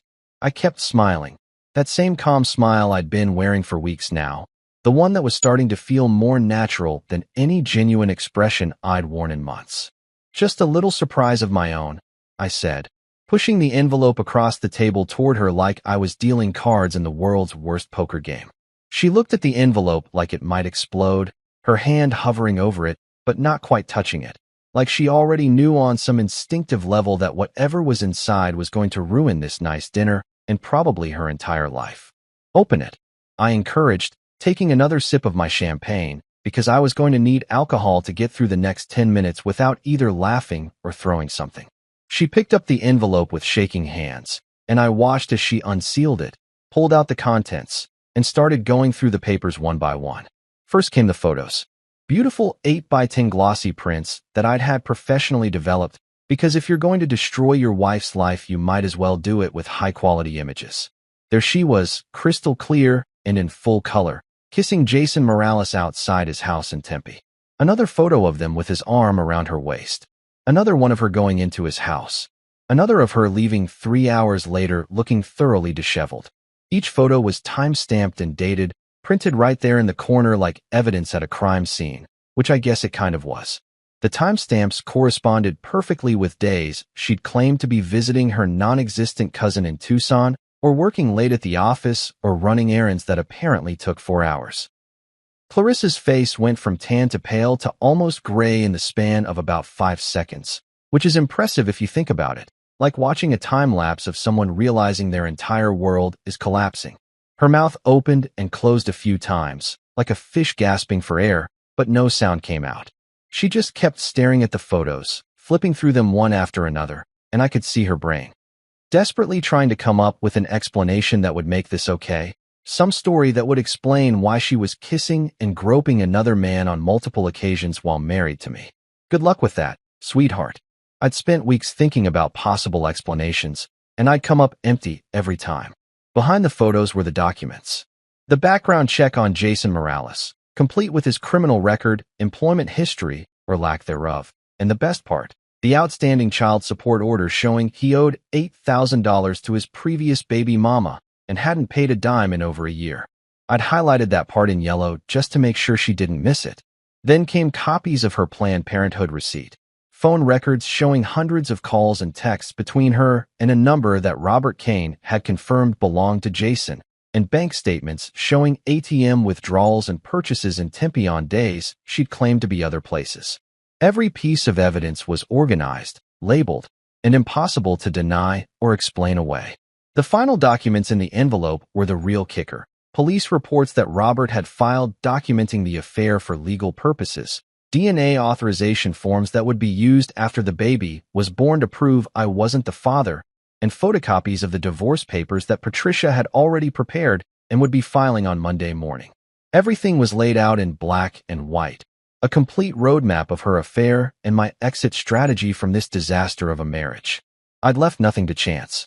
Every detail was documented, every meeting photographed, every lie exposed and highlighted and presented in a format that would hold up in any court in the state of Arizona. Clarissa's hands were shaking so badly that the papers were rustling, making this horrible crinkling sound that was the only noise in our little corner of the restaurant. Other diners were chatting and laughing, probably celebrating actual happy occasions, completely unaware of the nuclear bomb that had just detonated at table 12. Her face had gone from gray to red now, flushed with what I assumed was a mixture of embarrassment, shame, and panic. She looked up at me, her eyes wide and desperate, mascara running down her cheeks in black streaks that made her look like a raccoon who'd been caught stealing garbage. "Marco," she whispered, and her voice was barely audible over the background noise of the restaurant. I didn't say anything. I just sat there, sipping my champagne, watching her process the complete annihilation of whatever plan she'd been cooking up in that scheming brain of hers. She'd probably been planning to announce the pregnancy, let me get excited, and then just, what? Hope I never did the math. Hope I never found out. Maybe she'd been planning to claim the baby was premature when it was born looking nothing like me. Maybe she'd thought she could string me along for 9 months and then figure something out. Whatever her plan had been, it was lying in ruins on the table between us, mixed up with photos of her making out with an unemployed deadbeat. I can explain. She finally managed to choke out, which was probably the funniest thing she'd said all night. I almost laughed. Almost. But I managed to keep my composure, maintaining that calm smile that was driving her absolutely crazy because she couldn't read it. She couldn't tell if I was devastated or angry or just completely done with her. The answer was mostly the third one, but I wasn't about to give her the satisfaction of knowing that. "Explain what?" I asked, my voice so casual you'd think we were discussing the weather or what movie to watch this weekend. "The baby or the community outreach program you started in his bed." That line had been Patricia's suggestion, actually. She'd said I needed to maintain some sense of humor about the situation or I'd drive myself crazy, and she'd been right. Watching Clarissa's face crumple at that joke made weeks of playing dumb and pretending everything was fine almost worth it. She started crying again, real ugly crying this time, not the pretty tears from when she'd been announcing her big news. This was full-on sobbing, the kind that makes your whole body shake and your nose run and removes any last shred of dignity you might have been clinging to. "Please," she gasped between sobs. "Please, Marco, I can explain. It's not what it looks like. It looks like you've been having an affair with an unemployed deadbeat who can't even pay child support for his first kid, while lying to your husband and getting pregnant with said deadbeat's baby," I said, still maintaining that eerily calm tone. "So unless you've got a wildly different interpretation of these photos and documents, I think it's exactly what it looks like." I gestured to the papers spread across the table like evidence at a trial, which I guessed they would be soon enough. Our waiter started to approach the table, probably to take our dinner order, saw Clarissa crying and the documents everywhere, and immediately pivoted away like he'd walked in on something he absolutely was not paid enough to deal with. Smart man. Clarissa gathered up the photos and documents with shaking hands, shoving them back into the envelope like hiding the evidence would somehow make it not exist. But you can't unfind things. You can't unknow truths. You can't take back months of lying and cheating and destroying a marriage just because you got caught. "How did you?" she started to ask, but then trailed off, probably realizing that the how didn't really matter. It didn't matter whether I'd followed her or hired a private investigator or had psychic powers that revealed her affair. The end result was the same. I knew everything, and she was screwed. "It doesn't matter how," I told her. "What matters is that I know. And on Monday morning, Patricia Holt is filing divorce papers on my behalf. You'll be served sometime next week." Her face went pale again. Patricia Holt? The divorce lawyer? Even she knew who Patricia was, probably from seeing her billboards around Phoenix or hearing about her reputation for absolutely destroying cheating spouses in court. I nodded. "The one and only. She's very thorough, very expensive, very good at what she does." I finished my champagne and set the glass down with a soft clink. "Oh, and Jason, your baby daddy? You might want to let him know he's about to be a father again. Though based on his track record with the first kid, I'm guessing he'll be about as helpful as a screen door on a submarine." Clarissa stumbled outside the restaurant, crying into her hands like her world had just ended, which to be fair, it kind of had. I followed her out calmly, watching her lean against the brick wall of La Verona while other diners stared at us through the windows, probably wondering what kind of drama was unfolding in the parking lot. "I can explain," she sobbed, mascara running down her face in thick black streams that made her look like a sad clown at a birthday party nobody wanted to attend. I stopped a few feet away from her, hands in my pockets, completely calm. "Explain what?" I asked. "The baby or the community outreach program you started in his bed." She flinched like I'd slapped her, which was almost satisfying enough to make up for months of headaches and fake exhaustion. "Marco, please," she begged. "I thought you'd never find out. I was going to end it." I was confused. It didn't mean anything. The baby was born in May. Court-ordered DNA test came back showing 0% chance it was mine, which surprised absolutely nobody except maybe Clarissa, who apparently thought miracles happen to people who don't deserve them. Jason vanished before the diaper fund even kicked in, because of course he did. Turns out owing child support for 2 kids instead of 1 was too much responsibility for a guy who couldn't even hold down a job at a car wash. Clarissa tried calling me months later, crying about the biggest mistake of her life. I answered on the 3rd ring, let her sob through her whole speech about regret and forgiveness and how she'd ruined everything. When she finally stopped to breathe, I said, "Yeah, sleeping with a broke Jason when you had a paid-off Marco, that's a tough one," and hung up before she could respond. I sold the house on Maple Street, moved to a condo in Scottsdale, and started dating again. This time, women who don't fake headaches or hide their phones or think unemployed deadbeats are worth destroying marriages for. The roses Clarissa planted in our front yard died right after she left. I didn't bother watering them. Some things aren't meant to bloom again. A raise? You should be grateful we even keep you. My wife's mother laughed during my review. The whole leadership team nodded in agreement. I stood up, placed an envelope on the table, and said, "Thank you for your time." 3 days later, when they opened it and saw where I was going. You ever walk into a room already knowing it's a bad idea, but your wife says, "It's just a small review. Babe, Mom will be nice?" Yeah, famous last words. The kind of words that should come with a warning label, like those tags on mattresses that threaten federal prosecution if you remove them. Except in this case, the only thing getting removed was my faith in humanity, one condescending comment at a time. So there I was, sitting across from my wife Lydia, her mother Margaret, the self-appointed CFO of everyone's life, not just the company's finances, and 7 board members who were all pretending to be incredibly busy with their leather portfolios and expensive pens that probably cost more than my monthly car payment. The conference room had that corporate smell, you know the one. It's like someone mixed air freshener with broken dreams and the faint aroma of backstabbing. The kind of room where natural light goes to die, replaced by fluorescent bulbs that make everyone look like they're auditioning for a zombie movie. I'd worked 7 years at that company. 7 years. That's longer than most people keep their New Year's resolutions, longer than the average Hollywood marriage, and definitely longer than anyone should tolerate being treated like the office furniture. I'd saved 3 major contracts that were circling the drain faster than my will to live during Monday morning meetings. I'd improved production time by 40%. 40, which in corporate speak means I basically performed a miracle without the benefit of divine intervention or even a decent bonus. And once, just once, I fixed $1 million error before lunch.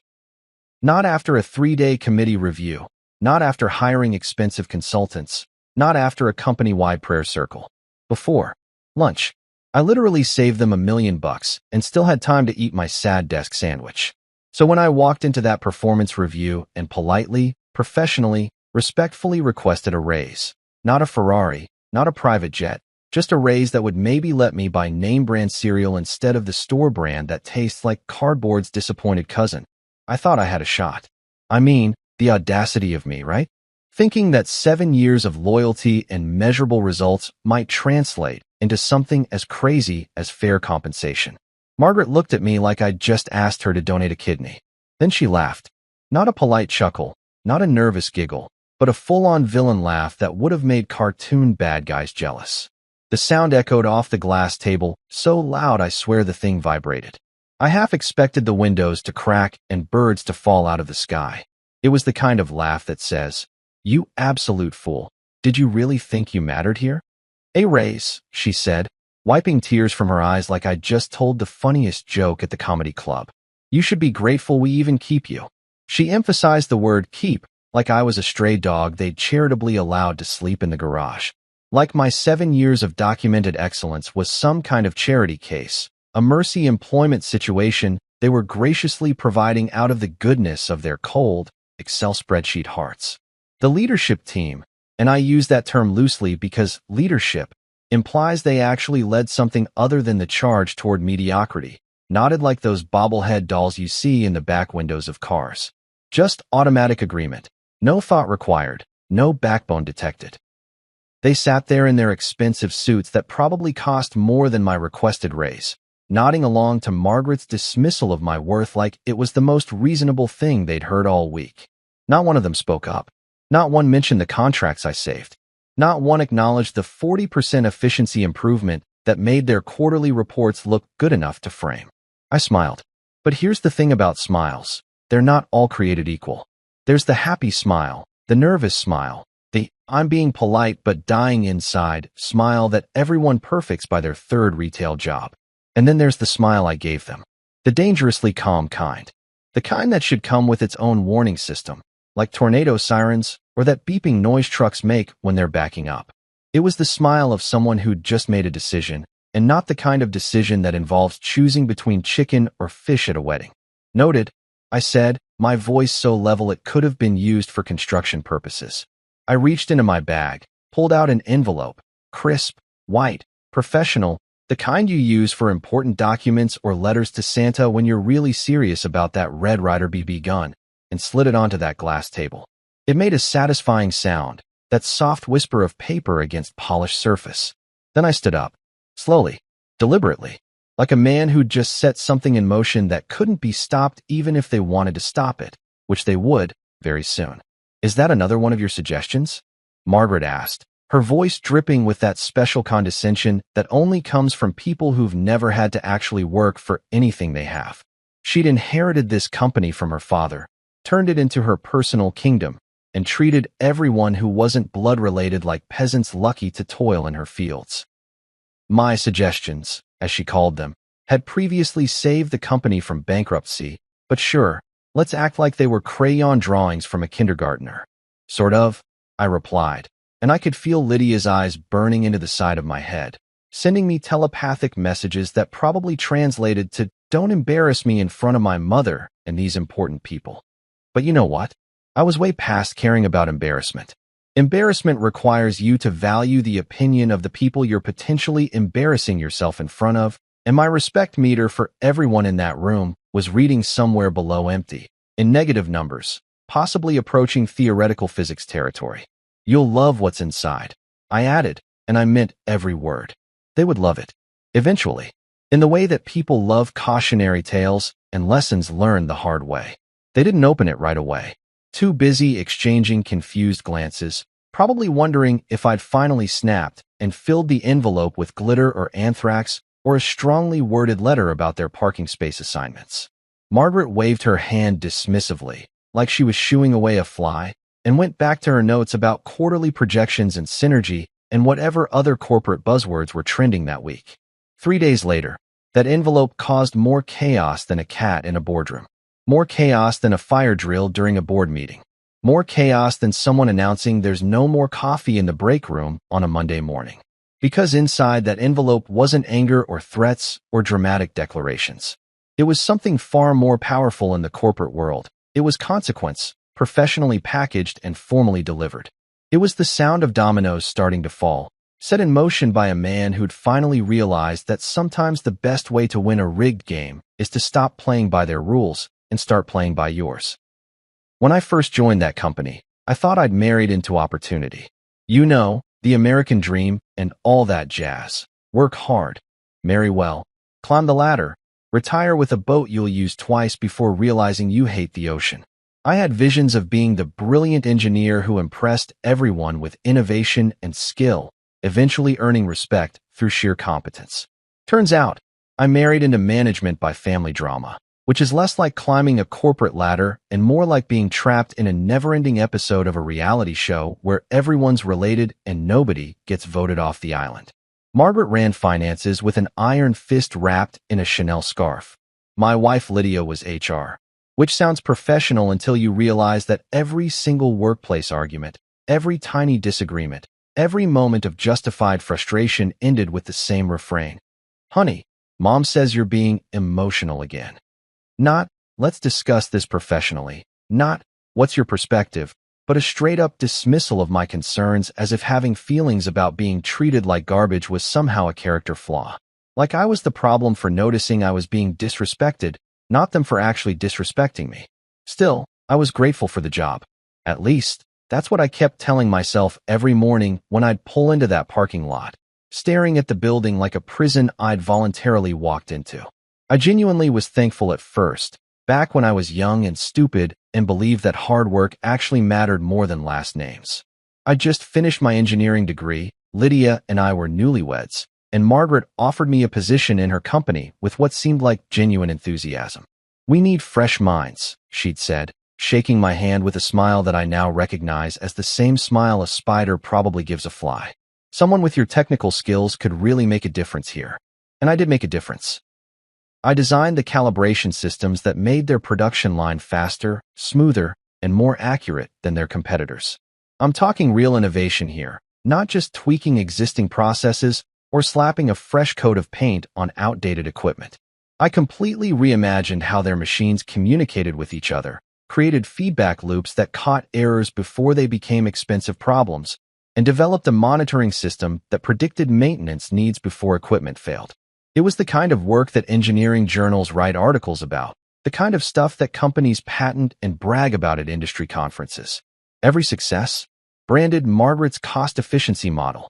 Every single one. I'd spend months developing a solution, testing it, implementing it, training the staff, and then watch as Margaret stood in front of investors and board members taking credit like she'd personally soldered the circuits and written the code. My cost efficiency model has revolutionized our production capabilities, she'd say, gesturing at PowerPoint slides filled with my work, my diagrams, my innovations. My name would appear maybe once, buried in slide 17 of a 20-slide presentation, listed under team contributors, alongside people who'd literally done nothing but attend meetings and nod. Every failure? Greg, you should have double-checked that.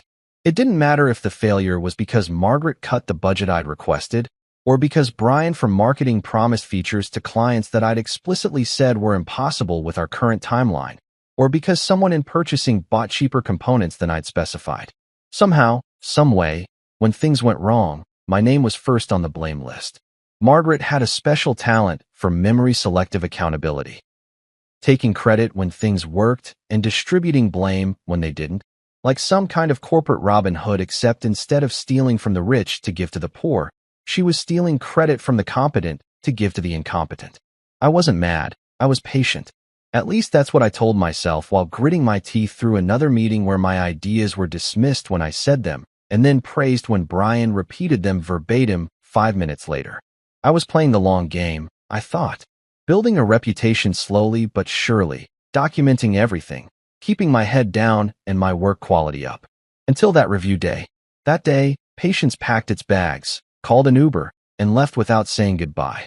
Patience looked at the situation, looked at me, shook its head, and said, "Man, I can't watch this anymore. You're on your own." Because here's what 7 years of being the underestimated son-in-law taught me. It doesn't matter how good you are if the people evaluating you have already decided you're not family in the way that counts. I was family enough to be invited to Thanksgiving dinners where I'd have to listen to Margaret's stories about building this company from the ground up, conveniently forgetting that she'd inherited it from her father with an established client base and zero debt. I was family enough to be expected at every company function, every charity event, every tedious golf outing where middle-aged men in polo shirts talked about their portfolios and boat maintenance. But I wasn't family enough to be valued. I wasn't family enough to be heard.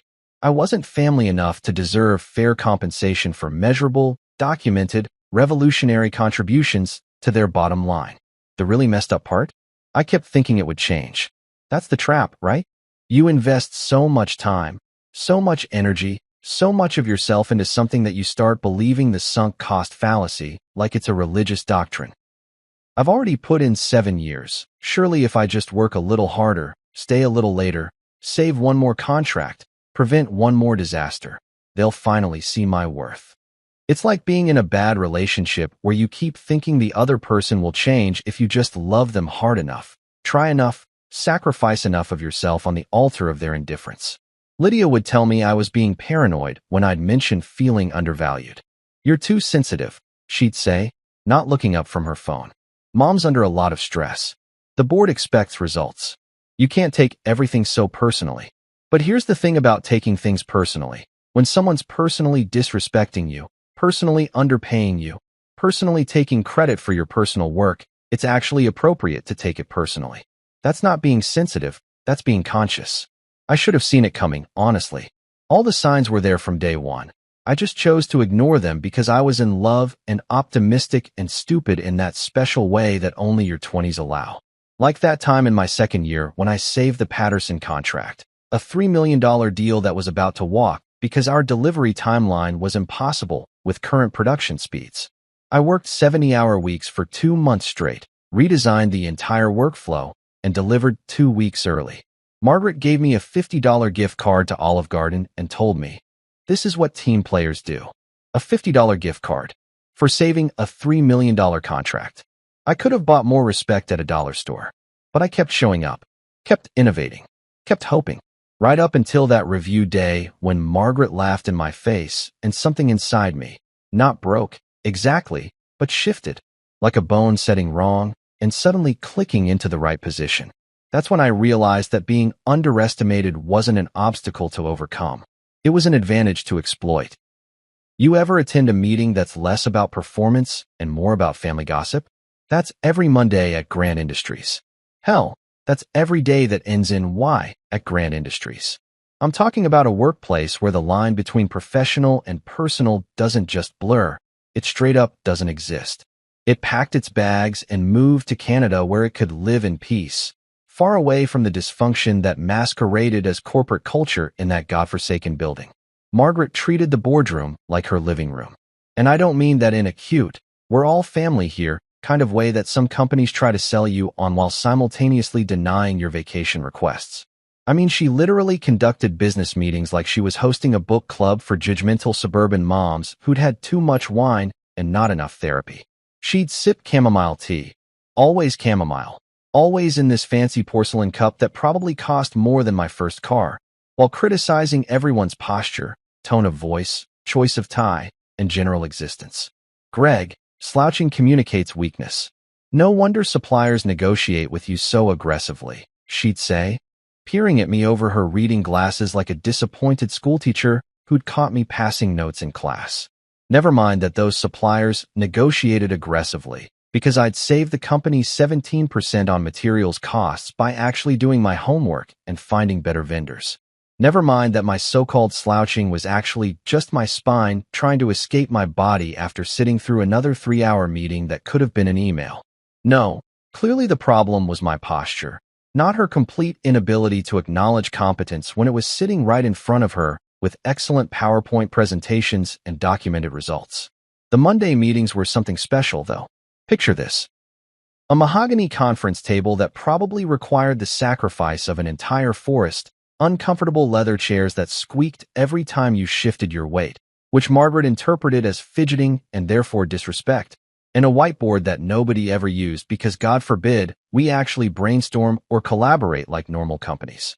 Instead, we'd go around the table, each person reporting on their department, while Margaret sipped her tea and occasionally interrupted with commentary that ranged from vaguely condescending to outright insulting.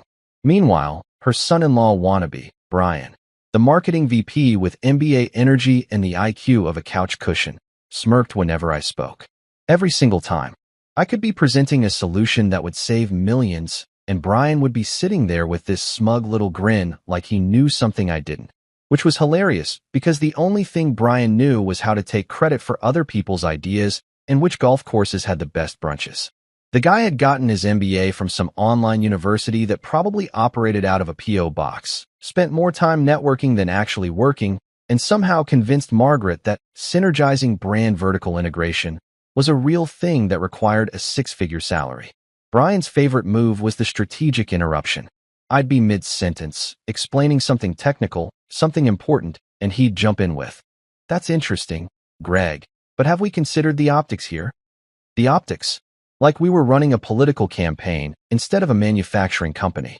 "How does this play with our brand narrative?" He'd ask, and Margaret would nod thoughtfully like he'd just quoted Aristotle instead of spewing meaningless corporate buzzwords he'd probably learned from a LinkedIn influencer.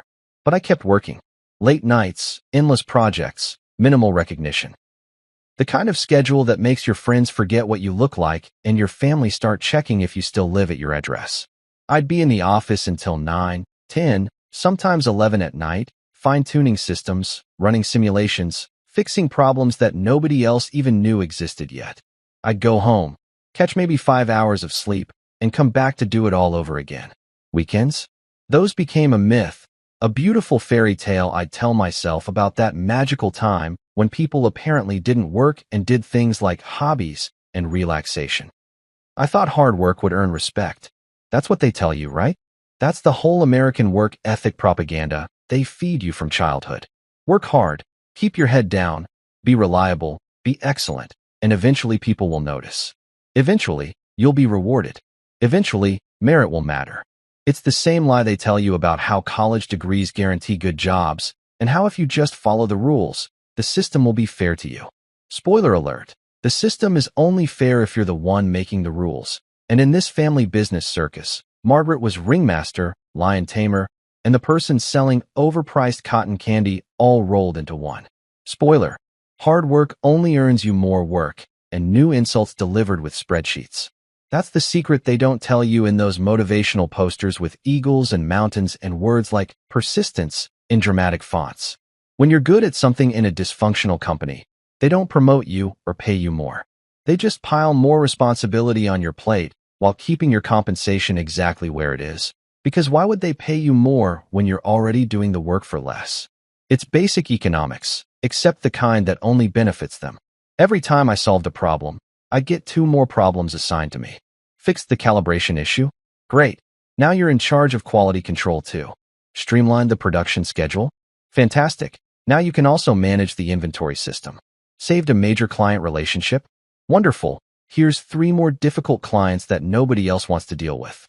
It was like that Greek myth about the guy pushing the boulder up the hill, except instead of a boulder, it was an ever-growing pile of responsibilities, and instead of a hill, it was Margaret's impossible expectations, and instead of being punished by the gods, I was being punished by my mother-in-law who thought nepotism was a business strategy.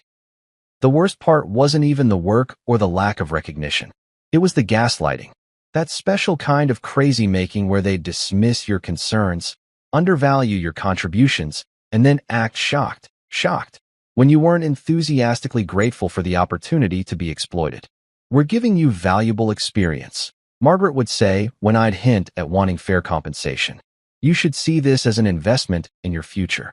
Lady, the only future I'm investing in is yours, and the returns are looking pretty dismal from where I'm sitting with my 7-year-old laptop and denied expense reports." Brian would chime in with his wisdom too. "Greg, you've got to think long-term. Play the game. Rome wasn't built in a day. Rome also wasn't built by people working for peanuts while someone else's name went on the buildings. But apparently, historical accuracy wasn't Brian's strong suit. Neither was self-awareness, basic human decency, or understanding that playing the game is a lot easier when your mother-in-law owns the board. So yeah, I kept working. I kept showing up. I kept performing miracles on a tight budget with limited resources and even less appreciation. Right up until I didn't. Right up until that performance review when something inside me finally said, "You know what?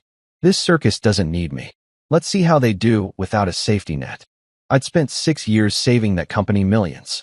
Not in the abstract synergy way that Brian loved to talk about in meetings, where he'd wave his hands around and claim his brand repositioning strategy had added value that couldn't quite be measured but was definitely super important.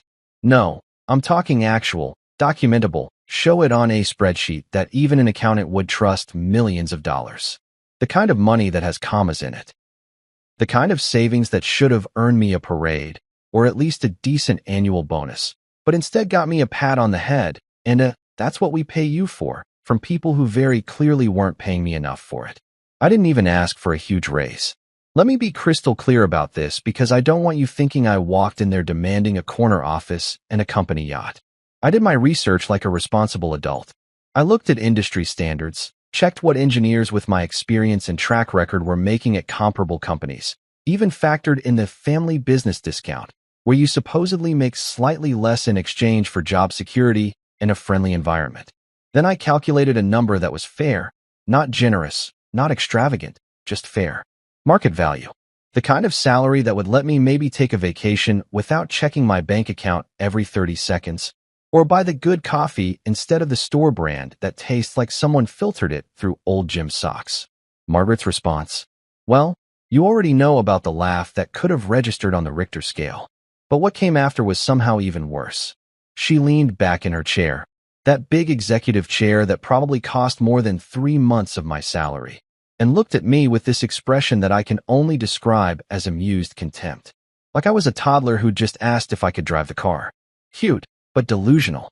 If you want extraordinary pay, show extraordinary results, she said, her voice dripping with that special kind of condescension that wealthy people reserve for explaining basic concepts to people they consider beneath them.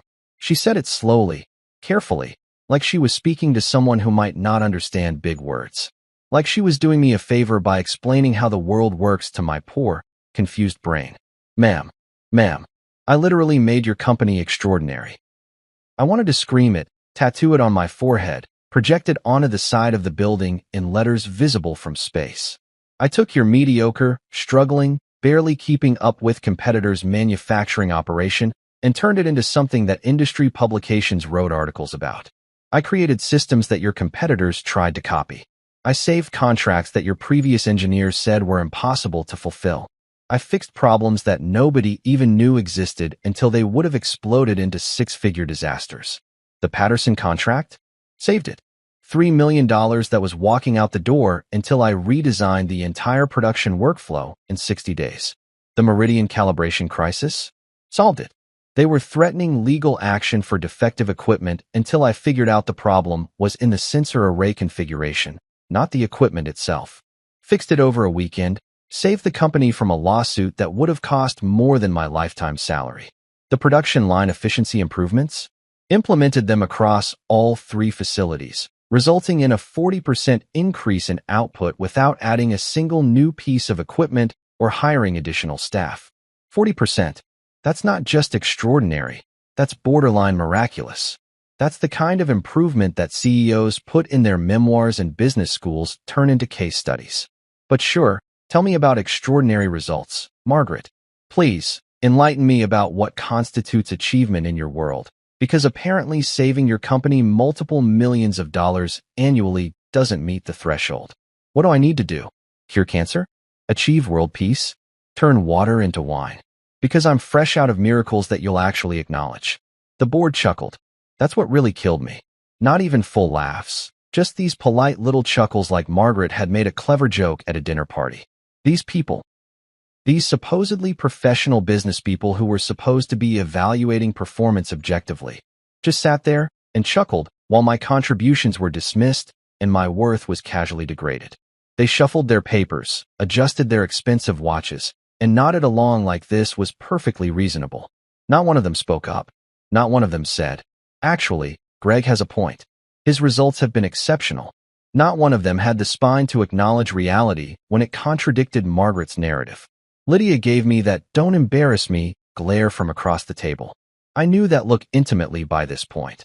I'd seen it at family dinners when I'd questioned Margaret's business decisions, at company parties when I'd had the audacity to correct factual errors about my own projects, at charity events when I'd failed to laugh enthusiastically enough at her husband's terrible jokes.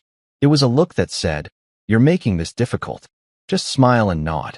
Accept your place. Stop rocking the boat." A look that chose family loyalty over basic fairness, that prioritized not making waves over standing up for what was right. I took a deep breath, looked at the projector screen full of my achievements, every single one credited to team effort, or company initiative, or Margaret's personal leadership, and realized I was done performing for free. Not just done with this particular conversation or this particular meeting, but done. Capital D, underlined, highlighted, said in bold font done. I was done being the talented employee who made everyone else look good.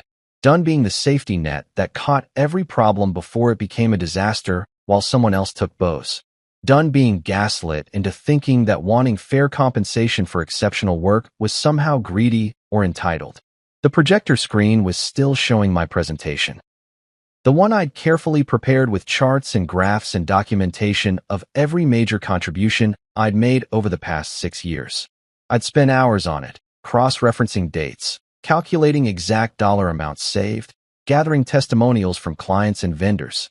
I'd even included comparisons to industry benchmarks, showing not just that my work was good, but that it was significantly above standard.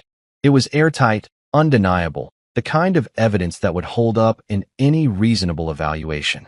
But this wasn't a reasonable evaluation. This was a family protecting its territory, a power structure maintaining itself, a system designed to extract value from people like me while keeping us grateful for the opportunity to be exploited. And I finally understood that no amount of evidence, no degree of excellence, no quantity of saved millions was ever going to change that fundamental dynamic. That's when I planned the envelope. My calm revenge, no shouting, no drama, no burning bridges with dramatic speeches or thrown staplers. Just paper with consequences. Just documentation. Just the professional, formal, legally binding representation of a decision I should have made years ago. I'd spent 6 years playing by their rules, being patient, being professional, being the bigger person. Now it was time to play by different rules. Mine. The next morning, I walked into their meeting uninvited. Let me tell you, there's a special kind of power that comes from walking into a room where you're not supposed to be, where everyone's sitting there expecting their usual boring agenda, and you just stroll in like you own the place. Which, technically, I didn't own the place. Margaret made sure everyone knew exactly who owned the place at least 3 times per conversation. But in that moment, I felt like I owned something way more valuable than the company. I owned my dignity, and I was about to cash that check. Same people sitting around that same ridiculous mahogany table that probably required the death of a tree older than the Constitution. Same smug smiles plastered on faces that had never known a day of real work in their lives. Margaret at the head of the table, naturally, because God forbid she sit anywhere that didn't scream, "I'm in charge here." Brian to her right, probably mid-sentence about some meaningless marketing metrics that he'd pull out of thin air and present as gospel. The board members scattered around, looking important while contributing nothing, which was pretty much their primary job function. They all looked up when I walked in. You know that moment in a movie when the music stops and everyone freezes? It was like that, except instead of dramatic orchestral silence, it was just the awkward sound of Brian's voice trailing off mid-buzzword and the confused shuffling of papers. Margaret's teacup paused halfway to her lips. Someone's pen stopped clicking. Even the air conditioning seemed to hold its breath. "Greg, we're in the middle of something," Margaret said, using that tone that mothers use when their toddler interrupts an adult conversation. Not now, sweetie. The grown-ups are talking," voice that somehow managed to be both dismissive and patronizing at the same time. She didn't even put down her teacup, just held it there, waiting for me to apologize and scurry back out like a well-trained puppy who'd wandered into the wrong room. "I know," I replied, and I could see her eyebrow twitch. That was her tell, that little eyebrow movement that showed up whenever something didn't go according to her carefully controlled script. I walked to the table slowly, deliberately, like I had all the time in the world, because guess what? I did. For the first time in 6 years, I wasn't rushing to meet someone else's deadline or scrambling to solve someone else's emergency. I was operating on my own timeline now. I reached into my jacket pocket. And I swear Brian flinched a little, like I might pull out a weapon or a lawsuit or maybe just a list of all the stupid things he'd said in meetings over the years, and pulled out the envelope. Crisp, white, professional, with the company name typed neatly on the front. I slid it across that polished table surface like I was pushing all my chips to the center of a poker table, betting everything on one hand. The envelope made that satisfying whisper sound as it glided across the wood, coming to rest perfectly in front of Margaret's teacup. "What's this?" she asked, but her voice had changed. It wasn't quite as confident now. There was a tiny crack in that armor, a little note of uncertainty that I'd never heard before.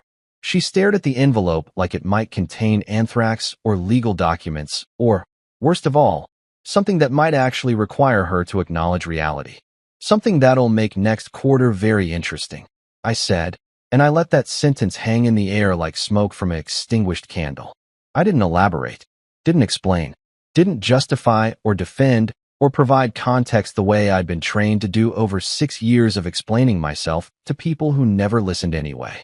I just let those words sit there, loaded with implications and possibilities, and the kind of vague threat that's somehow more unsettling than a specific one. Then I walked out. No dramatic music, although if my life had a soundtrack, this would have been the moment for something epic. No door slam, even though, man, I wanted to slam that door so hard the building would shake.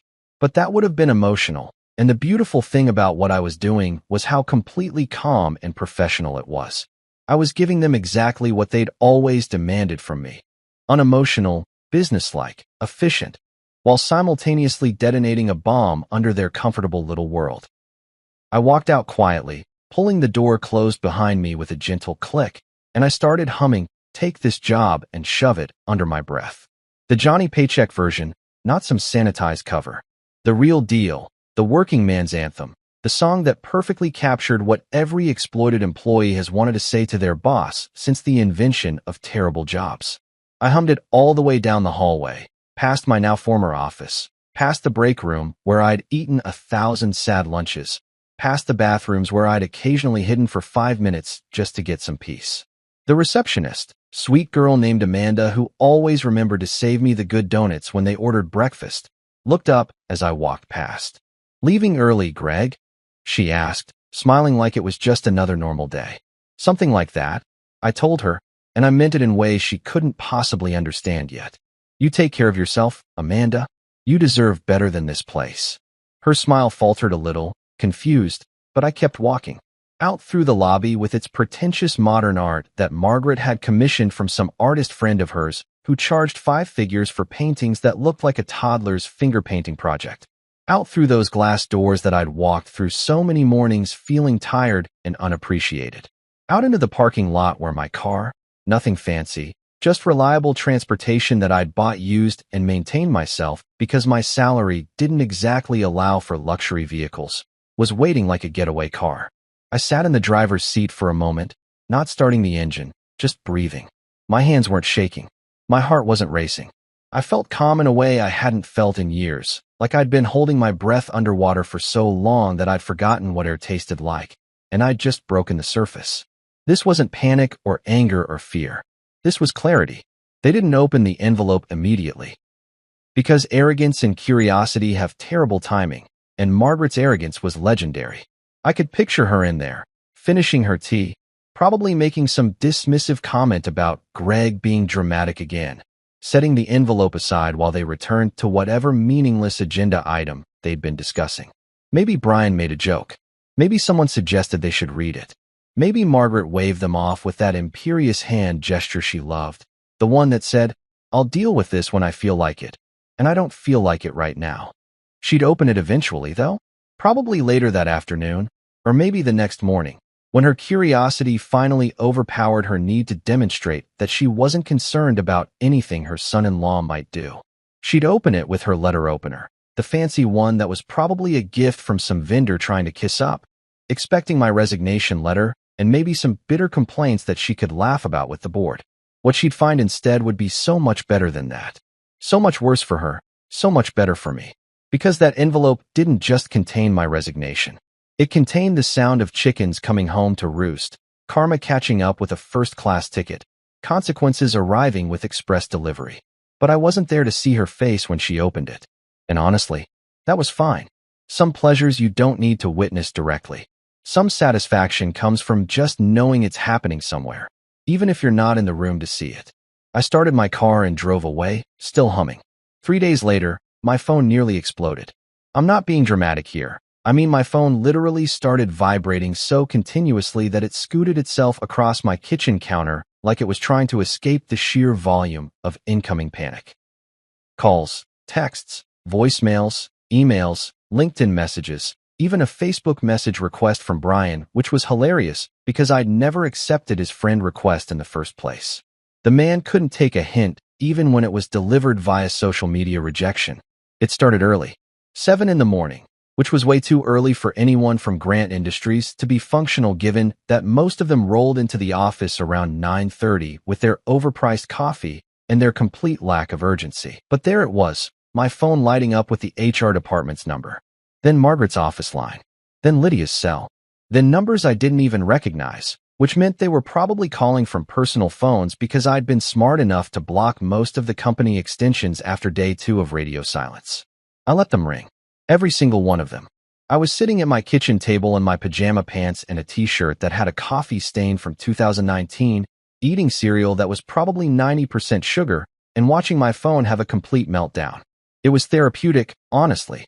6 years of jumping every time they called, dropping everything to handle their emergencies, interrupting my dinners and weekends and sleep because something was always urgent in Margaret's world.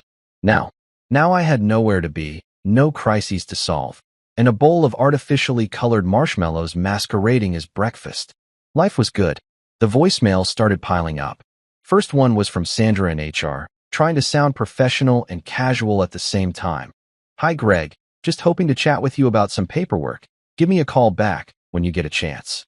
Like I'd quit via interpretive dance, and she wasn't sure if it counted. Second one was Margaret's assistant, Karen, who sounded slightly more stressed. "Mr. Bennett, Mrs. Grant would like to speak with you at your earliest convenience regarding your recent correspondence." Recent correspondence. Like I'd sent a thank you note, not a resignation letter. By voicemail number 7, they dropped the pretense entirely. Brian, sounding like he'd just realized his safety net had a giant hole in it. "Greg, man, we need to talk. This is serious. Call me back ASAP." The desperation in his voice was chef's kiss perfect. This was the same guy who'd spent 6 years smirking at me across conference tables, and now he was NG me like we were buddies who just had a little misunderstanding. Lydia called 12 times before she finally left a voicemail, and when she did, it was that special combination of angry and panic that only wives can achieve when you've done something they didn't approve of but are starting to realize might have been justified. "Greg, what the hell is going on? Mom is freaking out. The board is freaking out. You need to call me back right now and explain what you were thinking. Not, are you okay? Not, let's discuss this. Just straight to demanding explanations like I was the one who'd done something wrong by refusing to be exploited anymore." I finished my cereal, made another bowl, watched 3 YouTube videos about woodworking, which I'd never tried, but suddenly had time to consider as a hobby. My phone kept buzzing. I kept ignoring it. It was glorious. Around noon, I finally picked up. Not because I felt bad, I need to be clear about that, but because I wanted to hear it. I wanted to hear the panic in their voices when they realized that the guy they'd been taking for granted had actually been holding up the entire operation like Atlas. And now Atlas had shrugged so hard the whole world was tumbling. "Greg, what's in that envelope?" It was Margaret, and she'd apparently decided to skip the pleasantries and go straight to interrogation mode. Her voice had that tight quality that meant she was trying very hard not to lose her composure, which was rich coming from someone who'd laughed in my face 3 days ago. "My resignation. And a transfer letter," I said, taking a sip of coffee. The good coffee now, by the way. The kind I'd been wanting to buy for years, but couldn't justify on my insulting salary. Funny how much better coffee tastes when you're not being systematically undervalued. "Transfer to where?" She said it like a demand, not a question.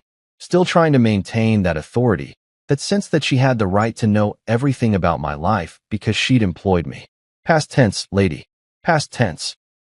"Oh, just the organization that certifies your entire industry. No big deal." I kept my voice light, casual, like I was mentioning I'd taken a job at the local grocery store or something equally mundane. Like I hadn't just accepted a position at the one organization that had the power to make or break every single manufacturing company in the sector.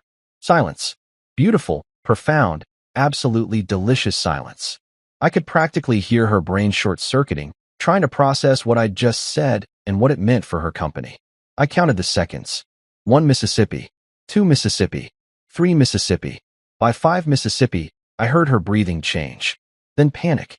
Real, genuine, can't hide it anymore panic. Turns out, the National Equipment Standards Authority, NESA for short, which everyone in the industry knew and either loved or feared depending on whether they were actually following regulations, had just hired me as their new chief compliance architect. It was a position they'd created specifically after reviewing my application and work history. A position that gave me the authority to rewrite industry standards, conduct compliance audits, and basically decide which companies got to keep their certifications and which ones got shut down for not meeting requirements. The interview process had been going on for 3 months. 3 months of phone calls I'd taken in my car during lunch breaks, of video interviews I'd done from home while Lydia was at her yoga class, of reference checks with people in the industry who actually appreciated my work and weren't related to Margaret. 3 months of preparing my exit strategy while still showing up every day to that office and doing my job with the same excellence they'd come to expect and completely fail to compensate. The offer letter had arrived 2 days before that performance review. Perfect timing, really.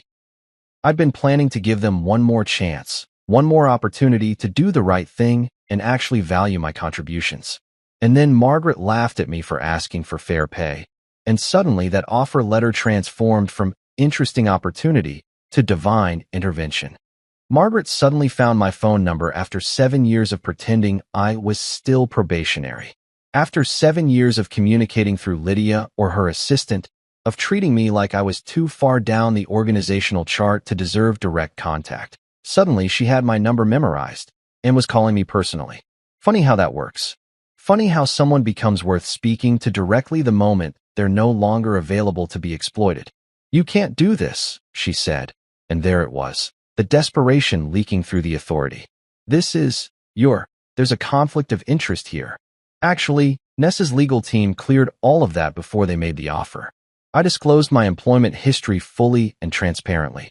They were particularly interested in someone with intimate knowledge of industry practices. I paused for effect.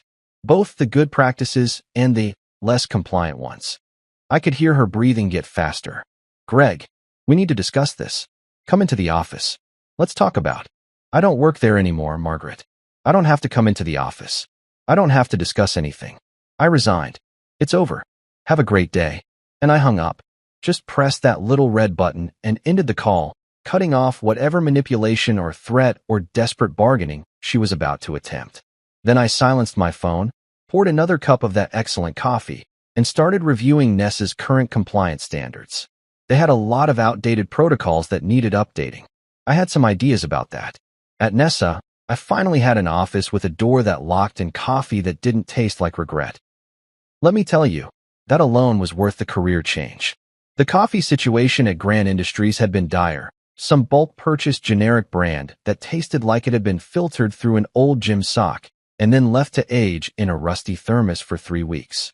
The kind of coffee that you only drank because you needed the caffeine to survive another meeting where Margaret took credit for your work. But at Nessa, they had an actual espresso machine. Like, a real one that cost more than my monthly salary at Grand Industries. They had beans from places I couldn't pronounce. They had oat milk and almond milk and options I didn't even know existed. It was beautiful. The office itself was nothing fancy. Standard government-adjacent building, fluorescent lights that hummed slightly, carpet that had seen better days probably sometime in the early 2000s. But it was mine. My name on the door. My desk that nobody else had sat at. My filing cabinets that I got to organize however I wanted without someone telling me I was doing it wrong. And that lock on the door? That was pure poetry. After 6 years of working in an open-plan office where Margaret could swing by any time to criticize my posture or question my methodology, having a door that locked felt like winning the lottery. My first assignment? Rewrite calibration standards for the whole industry.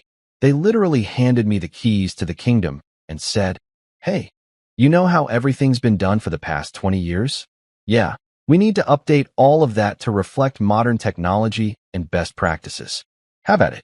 It was like giving a kid unlimited access to a candy store, except instead of candy, it was regulatory power, and instead of a kid, it was a very motivated former employee with 6 years of grudges and an encyclopedic knowledge of industry shortcuts that companies love to take. I spent my first week just reading. Going through every existing standard, every compliance requirement, every loophole that companies had been exploiting since the regulations were written back, when people still used fax machines unironically. I made notes. Lots of notes. I cross-referenced with current technology. I consulted with other engineers who'd been frustrated by outdated standards that didn't reflect reality. I built a comprehensive framework for what modern compliance should actually look like.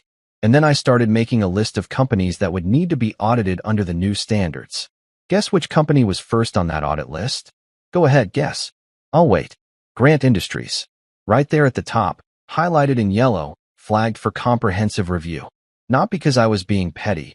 Okay, maybe 5% because I was being petty, but because they were genuinely one of the most visible companies in the sector, and if we were going to roll out new standards, we needed to audit the industry leaders first. That's just good regulatory policy. The fact that it also happened to be poetic justice was merely a happy coincidence that I smiled about every single morning during my excellent coffee. The audit notification went out on a Tuesday. Standard official letter, very professional, outlining the new compliance requirements and informing Grant Industries that they'd been selected for one of the first comprehensive audits under the updated framework.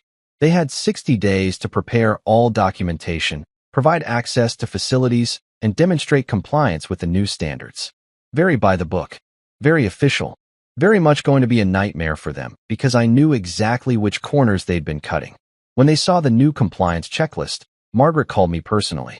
Again, because apparently, my phone number was now permanently saved in her contacts under call when everything is on fire. I let it go to voicemail the first 3 times because I was in a meeting about regulatory enforcement procedures, and also because making her wait was satisfying in ways that therapy could never achieve. When I finally called her back, during business hours, very professional, from my office with the door locked, she didn't even bother with hello. You're targeting us. Her voice was shrill, accusatory, like I'd personally keyed her car or kidnapped her dog. This audit is retaliation. This is personal. You can't do this. I leaned back in my chair, my comfortable office chair that didn't squeak like the garbage furniture at Grant Industries, and smiled at the ceiling. No, ma'am. I'm just making excellence mandatory. Don't you ma'am me, Greg. You know exactly what you're doing. These standards are impossible to meet. They're really not, I said calmly. They're actually quite reasonable. They just require companies to actually do what they've been claiming to do for years. You know, things like regular equipment calibration, accurate quality control documentation, transparent reporting of defects. Basic stuff. Basic. She was practically sputtering now. You're requiring recertification of every piece of equipment. Full traceability documentation. Third-party verification. Do you know how expensive that is? About as expensive as doing things right the first time, I imagine. I was enjoying this way too much. Look, Margaret, these standards apply to every company in the industry. You're not being singled out. If anything, you should have an advantage. You've got all those years of Margaret's cost efficiency models to fall back on, right? All those innovations that were definitely real and definitely documented properly. The silence on the other end was loud enough to hear. Because here's the thing about taking credit for other people's work. Eventually, someone might ask you to prove you actually did it. And when all the real documentation has someone else's name on it, that becomes awkward real fast. This is unethical, she finally said, but her voice had lost that aggressive edge. Now she just sounded tired. You worked for us. You have insider knowledge. This is a conflict of interest. Already cleared by Nessa's ethics board, legal department, and my direct supervisor. I replied cheerfully. I disclosed everything. They were actually impressed by my familiarity with industry practices, said it made me uniquely qualified to identify areas where standards needed strengthening. Turns out, knowing where all the bodies are buried makes you excellent at writing regulations. Greg, please. And there it was, the begging. After 6 years of condescension, dismissal, and that laugh that still echoed in my nightmares, Margaret was actually begging. We can work something out. Come back to the company. We'll give you that raise. We'll make you VP of engineering. You'll do nothing. I interrupted, my voice still pleasant but firm. Because I don't work for you anymore. I work for an organization that ensures companies like yours actually maintain the standards they claim to uphold. The audit is scheduled for 6 weeks from now. I suggest you use that time wisely. Review the checklist. Gather your documentation. Make sure everything is actually compliant and not just compliant-ish. But have a great day, Margaret. Oh, and make sure your calibration certificates are current. We'll be checking those very carefully. I hung up before she could respond. Funny thing about karma, it doesn't knock politely and wait for you to answer. It doesn't send a courtesy email or schedule a meeting at your convenience. It just shows up, walks right in, sits down at the head of the table, and starts asking questions you really don't want to answer. Karma doesn't care about your excuses or your family connections or how many board members nod along with your nonsense. Karma emails. Karma audits. Karma has a comprehensive checklist and 60 days notice. And sometimes, if you're really lucky, Karma has excellent coffee and an office with a door that locks. Grant Industries failed their certification audit spectacularly. And when I say spectacularly, I mean it was the kind of failure that would be studied in business school case studies for years to come. The kind of failure that makes industry publications send reporters. The kind of failure that's so complete, so thorough, so absolutely comprehensive that it's almost impressive in its scope. If failing audits was an Olympic sport, Grant Industries would have taken home the gold medal, the silver medal, and probably would have been caught cheating to get the bronze too.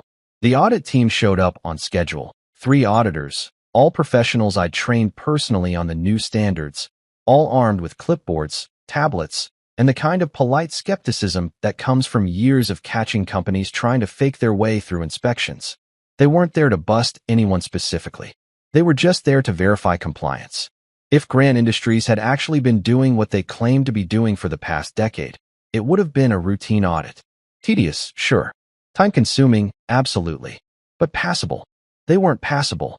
The auditors found outdated systems everywhere. Equipment that was supposed to be calibrated quarterly, last calibrated 18 months ago, and the documentation had been clearly backdated because whoever forged the signatures didn't realize the inspector whose name they used had retired 2 years before the supposed calibration date. That's the thing about lying. You've got to be good at it, and you've got to keep track of your lies. Margaret's team was neither good at it nor organized enough to maintain the fiction. They found false reports stacked in filing cabinets like archaeological layers of deception. Quality control tests that had never been run but had passing grades documented. Safety inspections that claimed to have been conducted on equipment that had been sold 6 months before the supposed inspection date. It was like someone had played a game of how many violations can we commit and decided to go for the high score. Expired quality tests were everywhere. And I mean expired by years, not weeks. They had certificates on the wall from 2019 that were supposed to be renewed annually. They had documentation referencing standards that NESA had retired in 2021. They had training certifications for employees who didn't work there anymore, or in one beautiful case, for an employee who'd never existed. Someone had apparently invented a person, given them credentials, and used their fake signature on documents for 3 years before anyone noticed. All under Margaret's signature.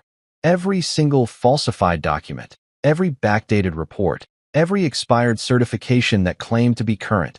Her signature was on the authorization. Maybe she'd signed them without reading them, which would make her incompetent. Maybe she'd signed them knowing they were false, which would make her fraudulent.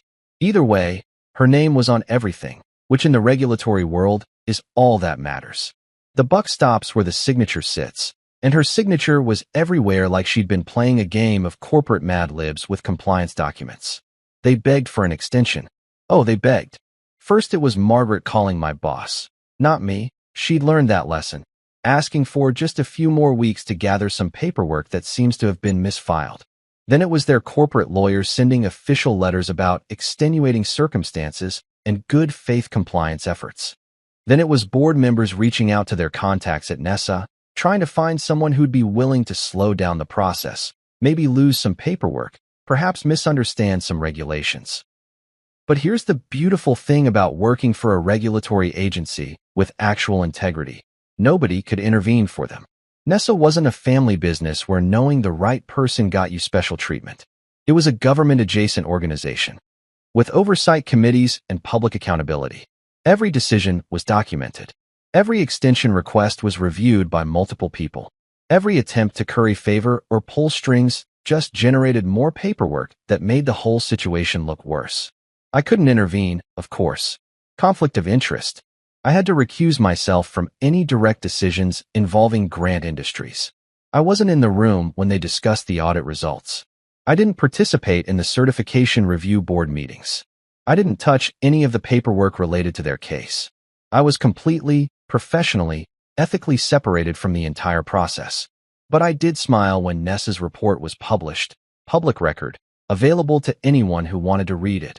And it recommended immediate leadership restructuring and comprehensive operational overhaul required before recertification can be considered.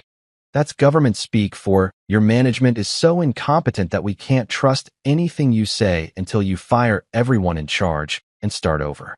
It's the regulatory equivalent of a teacher telling your parents that you're not just failing, you're dragging down the entire class and maybe should repeat the grade at a different school where you can't contaminate anyone else with your failure.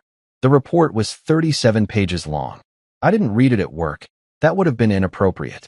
But I definitely read it at home that night, sitting on my couch with a beer that I could now afford the good version of, and it was better than any thriller novel I'd ever picked up. Every page was another violation discovered, another falsified document exposed, another safety shortcut documented.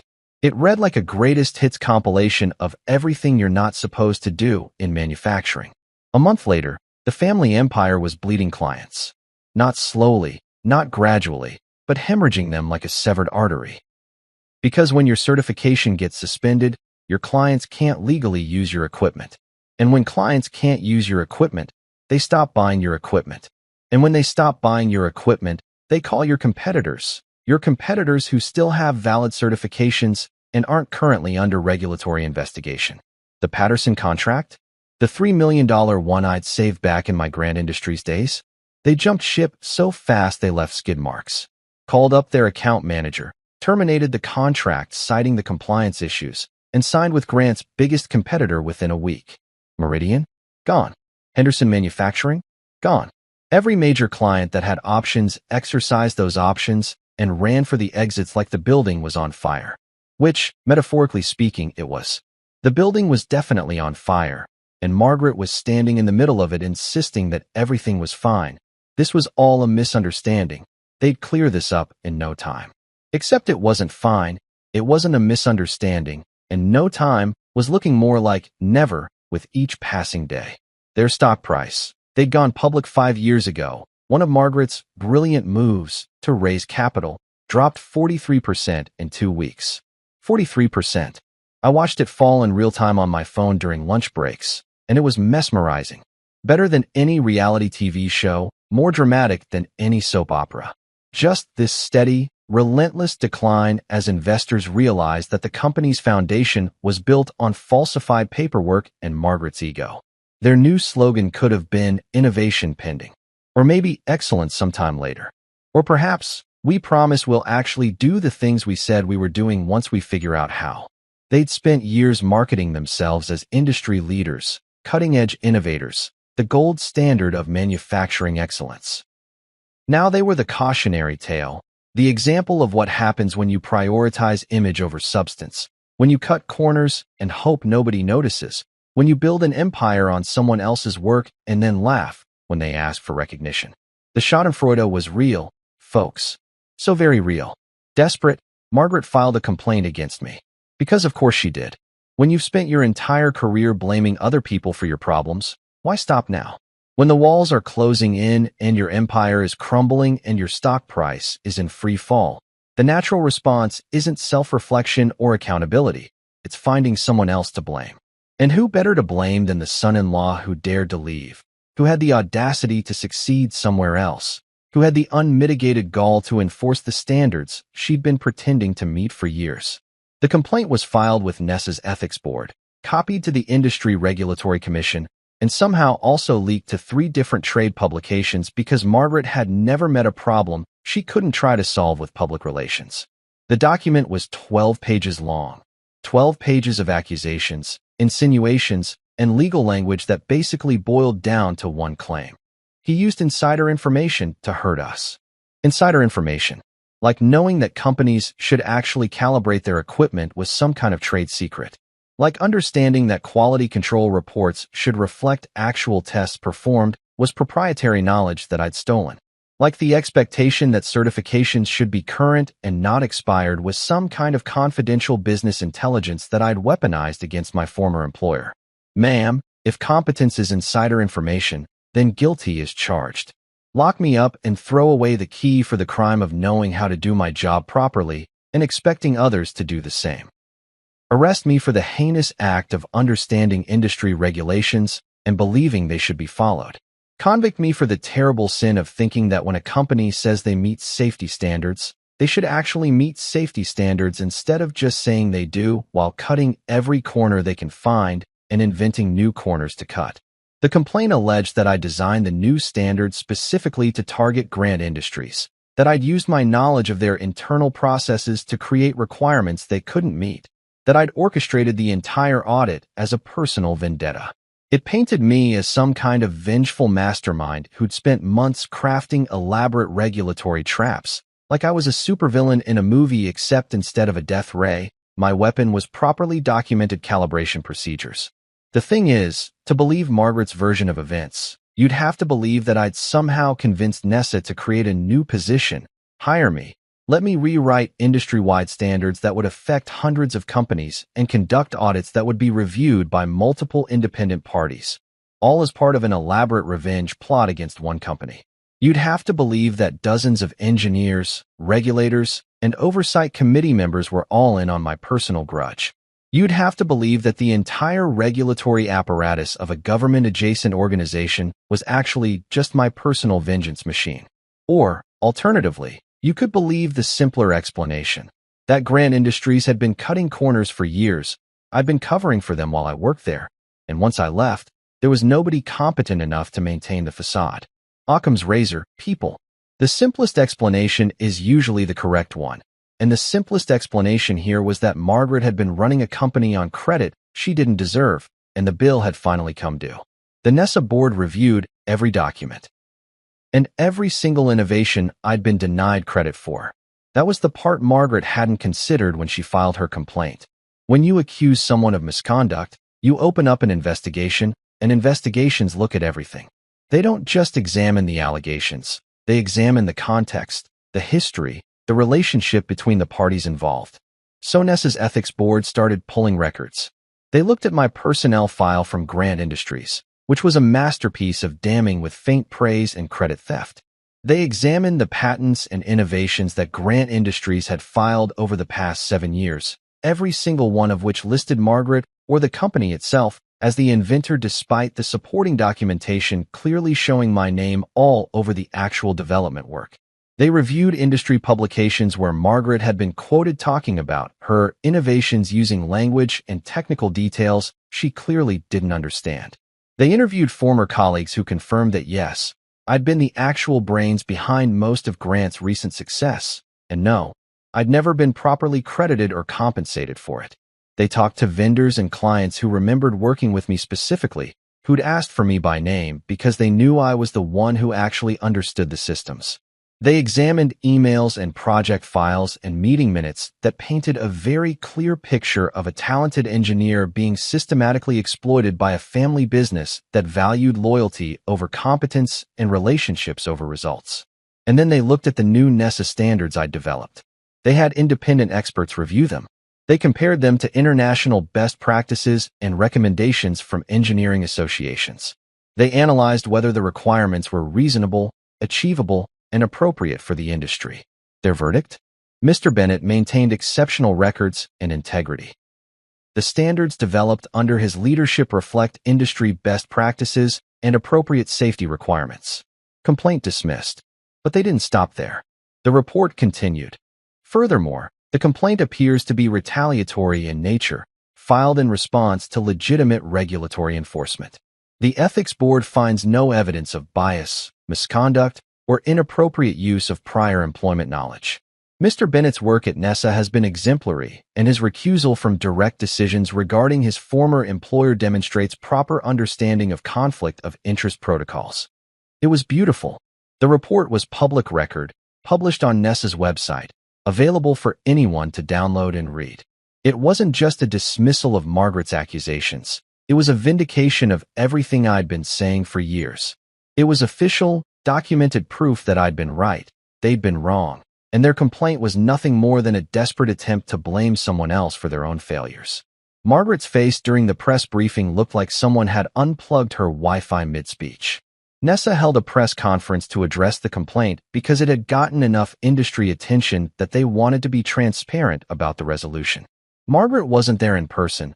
She'd sent their corporate lawyer, poor guy, but someone had set up a video call so she could watch from the office, and you could see her in the background of one of the trade publication photos that ran with the story. She looked like she'd aged 10 years and 2 months. Her carefully maintained appearance had cracks in it. Her hair wasn't quite as perfectly styled. Her expression had this glazed quality of someone who'd just realized that the universe doesn't actually revolve around them, that consequences are real, and that you can't lawyer your way out of objective failure. The press briefing made it clear. I'd done everything correctly. Grant Industries had failed on their own merits, or lack thereof, and trying to blame the regulatory agency was just embarrassing for everyone involved. One reporter asked the obvious question. If Mr. Bennett's standards are so impossible to meet, how are the other 73 companies in the sector passing their audits? The lawyer didn't have a good answer for that one. Meanwhile, my new project was getting global attention. While Margaret was busy filing complaints and watching her company implode, I'd been working on something actually useful, a framework to credit engineers for their own inventions. Months later, Margaret showed up at my new office, looking like she'd been emotionally steamrolled. And I don't mean that in a casual, rough day at the office way. I mean she looked like life had picked her up, examined her carefully, and then thrown her face first into a wall labeled consequences repeatedly until the lesson sank in. Her designer suit was still expensive, but it hung on her differently now, like she'd lost weight from stress rather than those boutique fitness classes she used to brag about. Her hair was still professionally colored, but you could see the gray roots starting to show. Apparently, she'd had to start spacing out her salon appointments. Recession hits everyone differently, and Margaret's recession was looking personal. I was in my office, my actual, legitimate, earned-through-competence office, reviewing a proposal from the European Standards Committee about harmonizing international calibration requirements when my assistant buzzed me. Mr. Bennett, you have a visitor. Margaret Grant from Grant Industries. She doesn't have an appointment, but she says it's urgent. Everything was urgent with Margaret. The sun rising was urgent. Her tea getting cold was urgent. Other people having boundaries was urgent. But I was curious, I'll admit it. Curious about what could possibly bring her to my office after months of silence following the spectacular dismissal of her complaint. Curious about what she wanted badly enough to show up unannounced at the organization that had essentially dismantled her reputation. Send her in, I said, and I made sure to keep working on my laptop right up until she walked through the door. Petty? Maybe. Satisfying? Absolutely.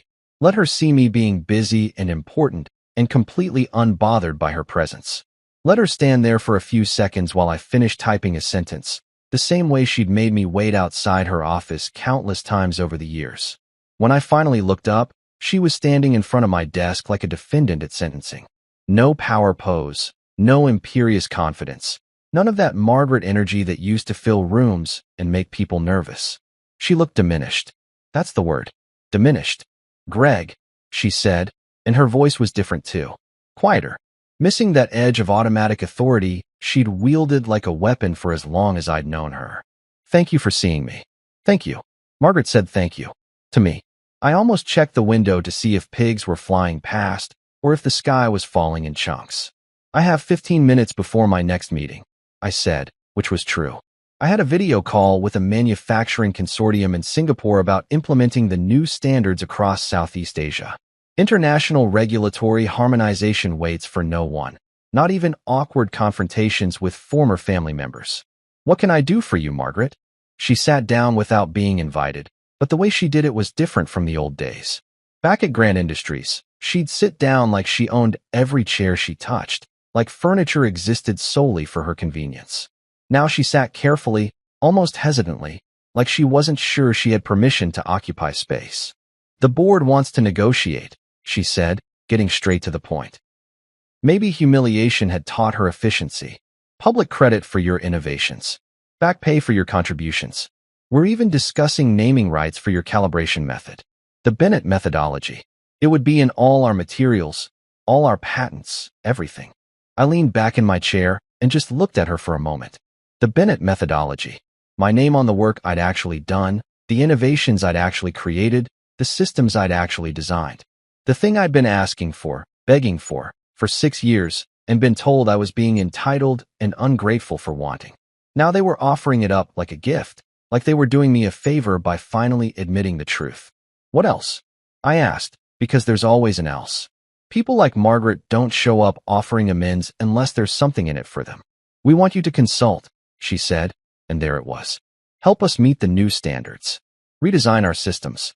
Your expertise could. I laughed. Not the polite chuckle you give when someone makes a moderately amusing joke, but a real, genuine laugh that came from somewhere deep in my chest.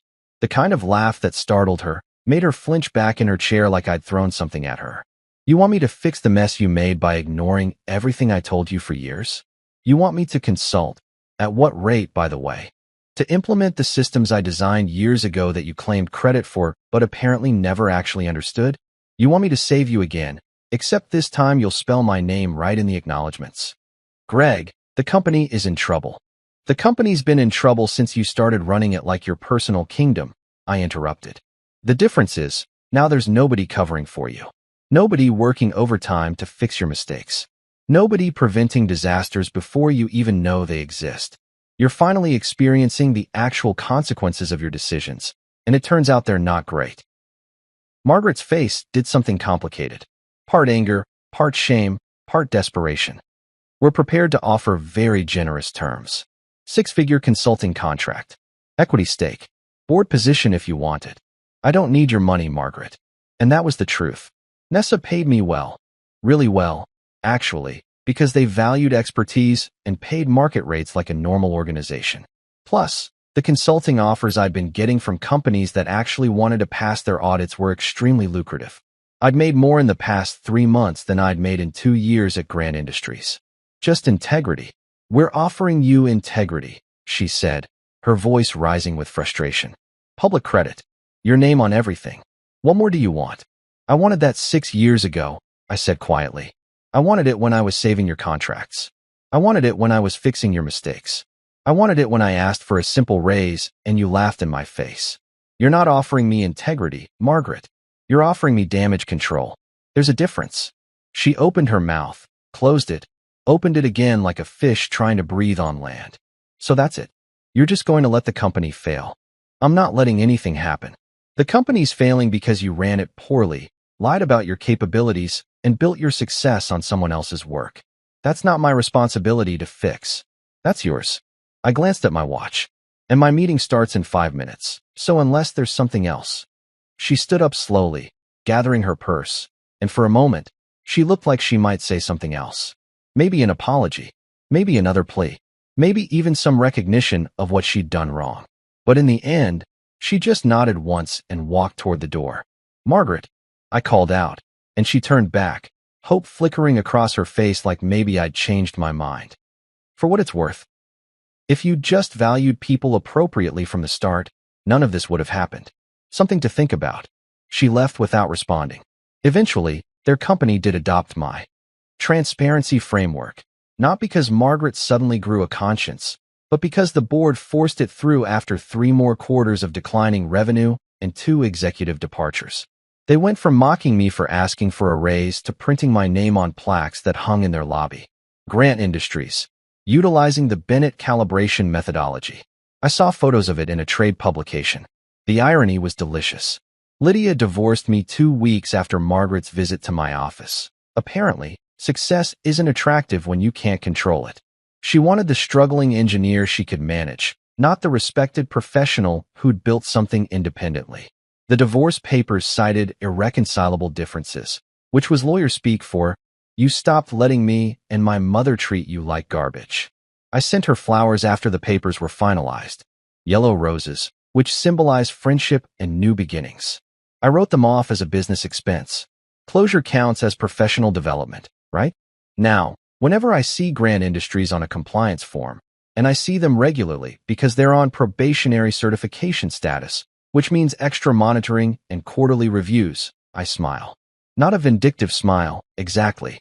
More like the satisfied smile you get when you see the universe working the way it's supposed to, when cause and effect line up properly, when people finally experience the logical consequences of their choices. Their motto now reads, "Raising Standards."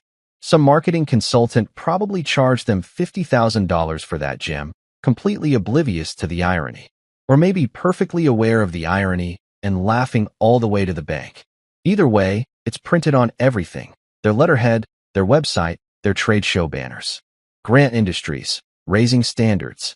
How ironic. How perfectly, beautifully, magnificently ironic.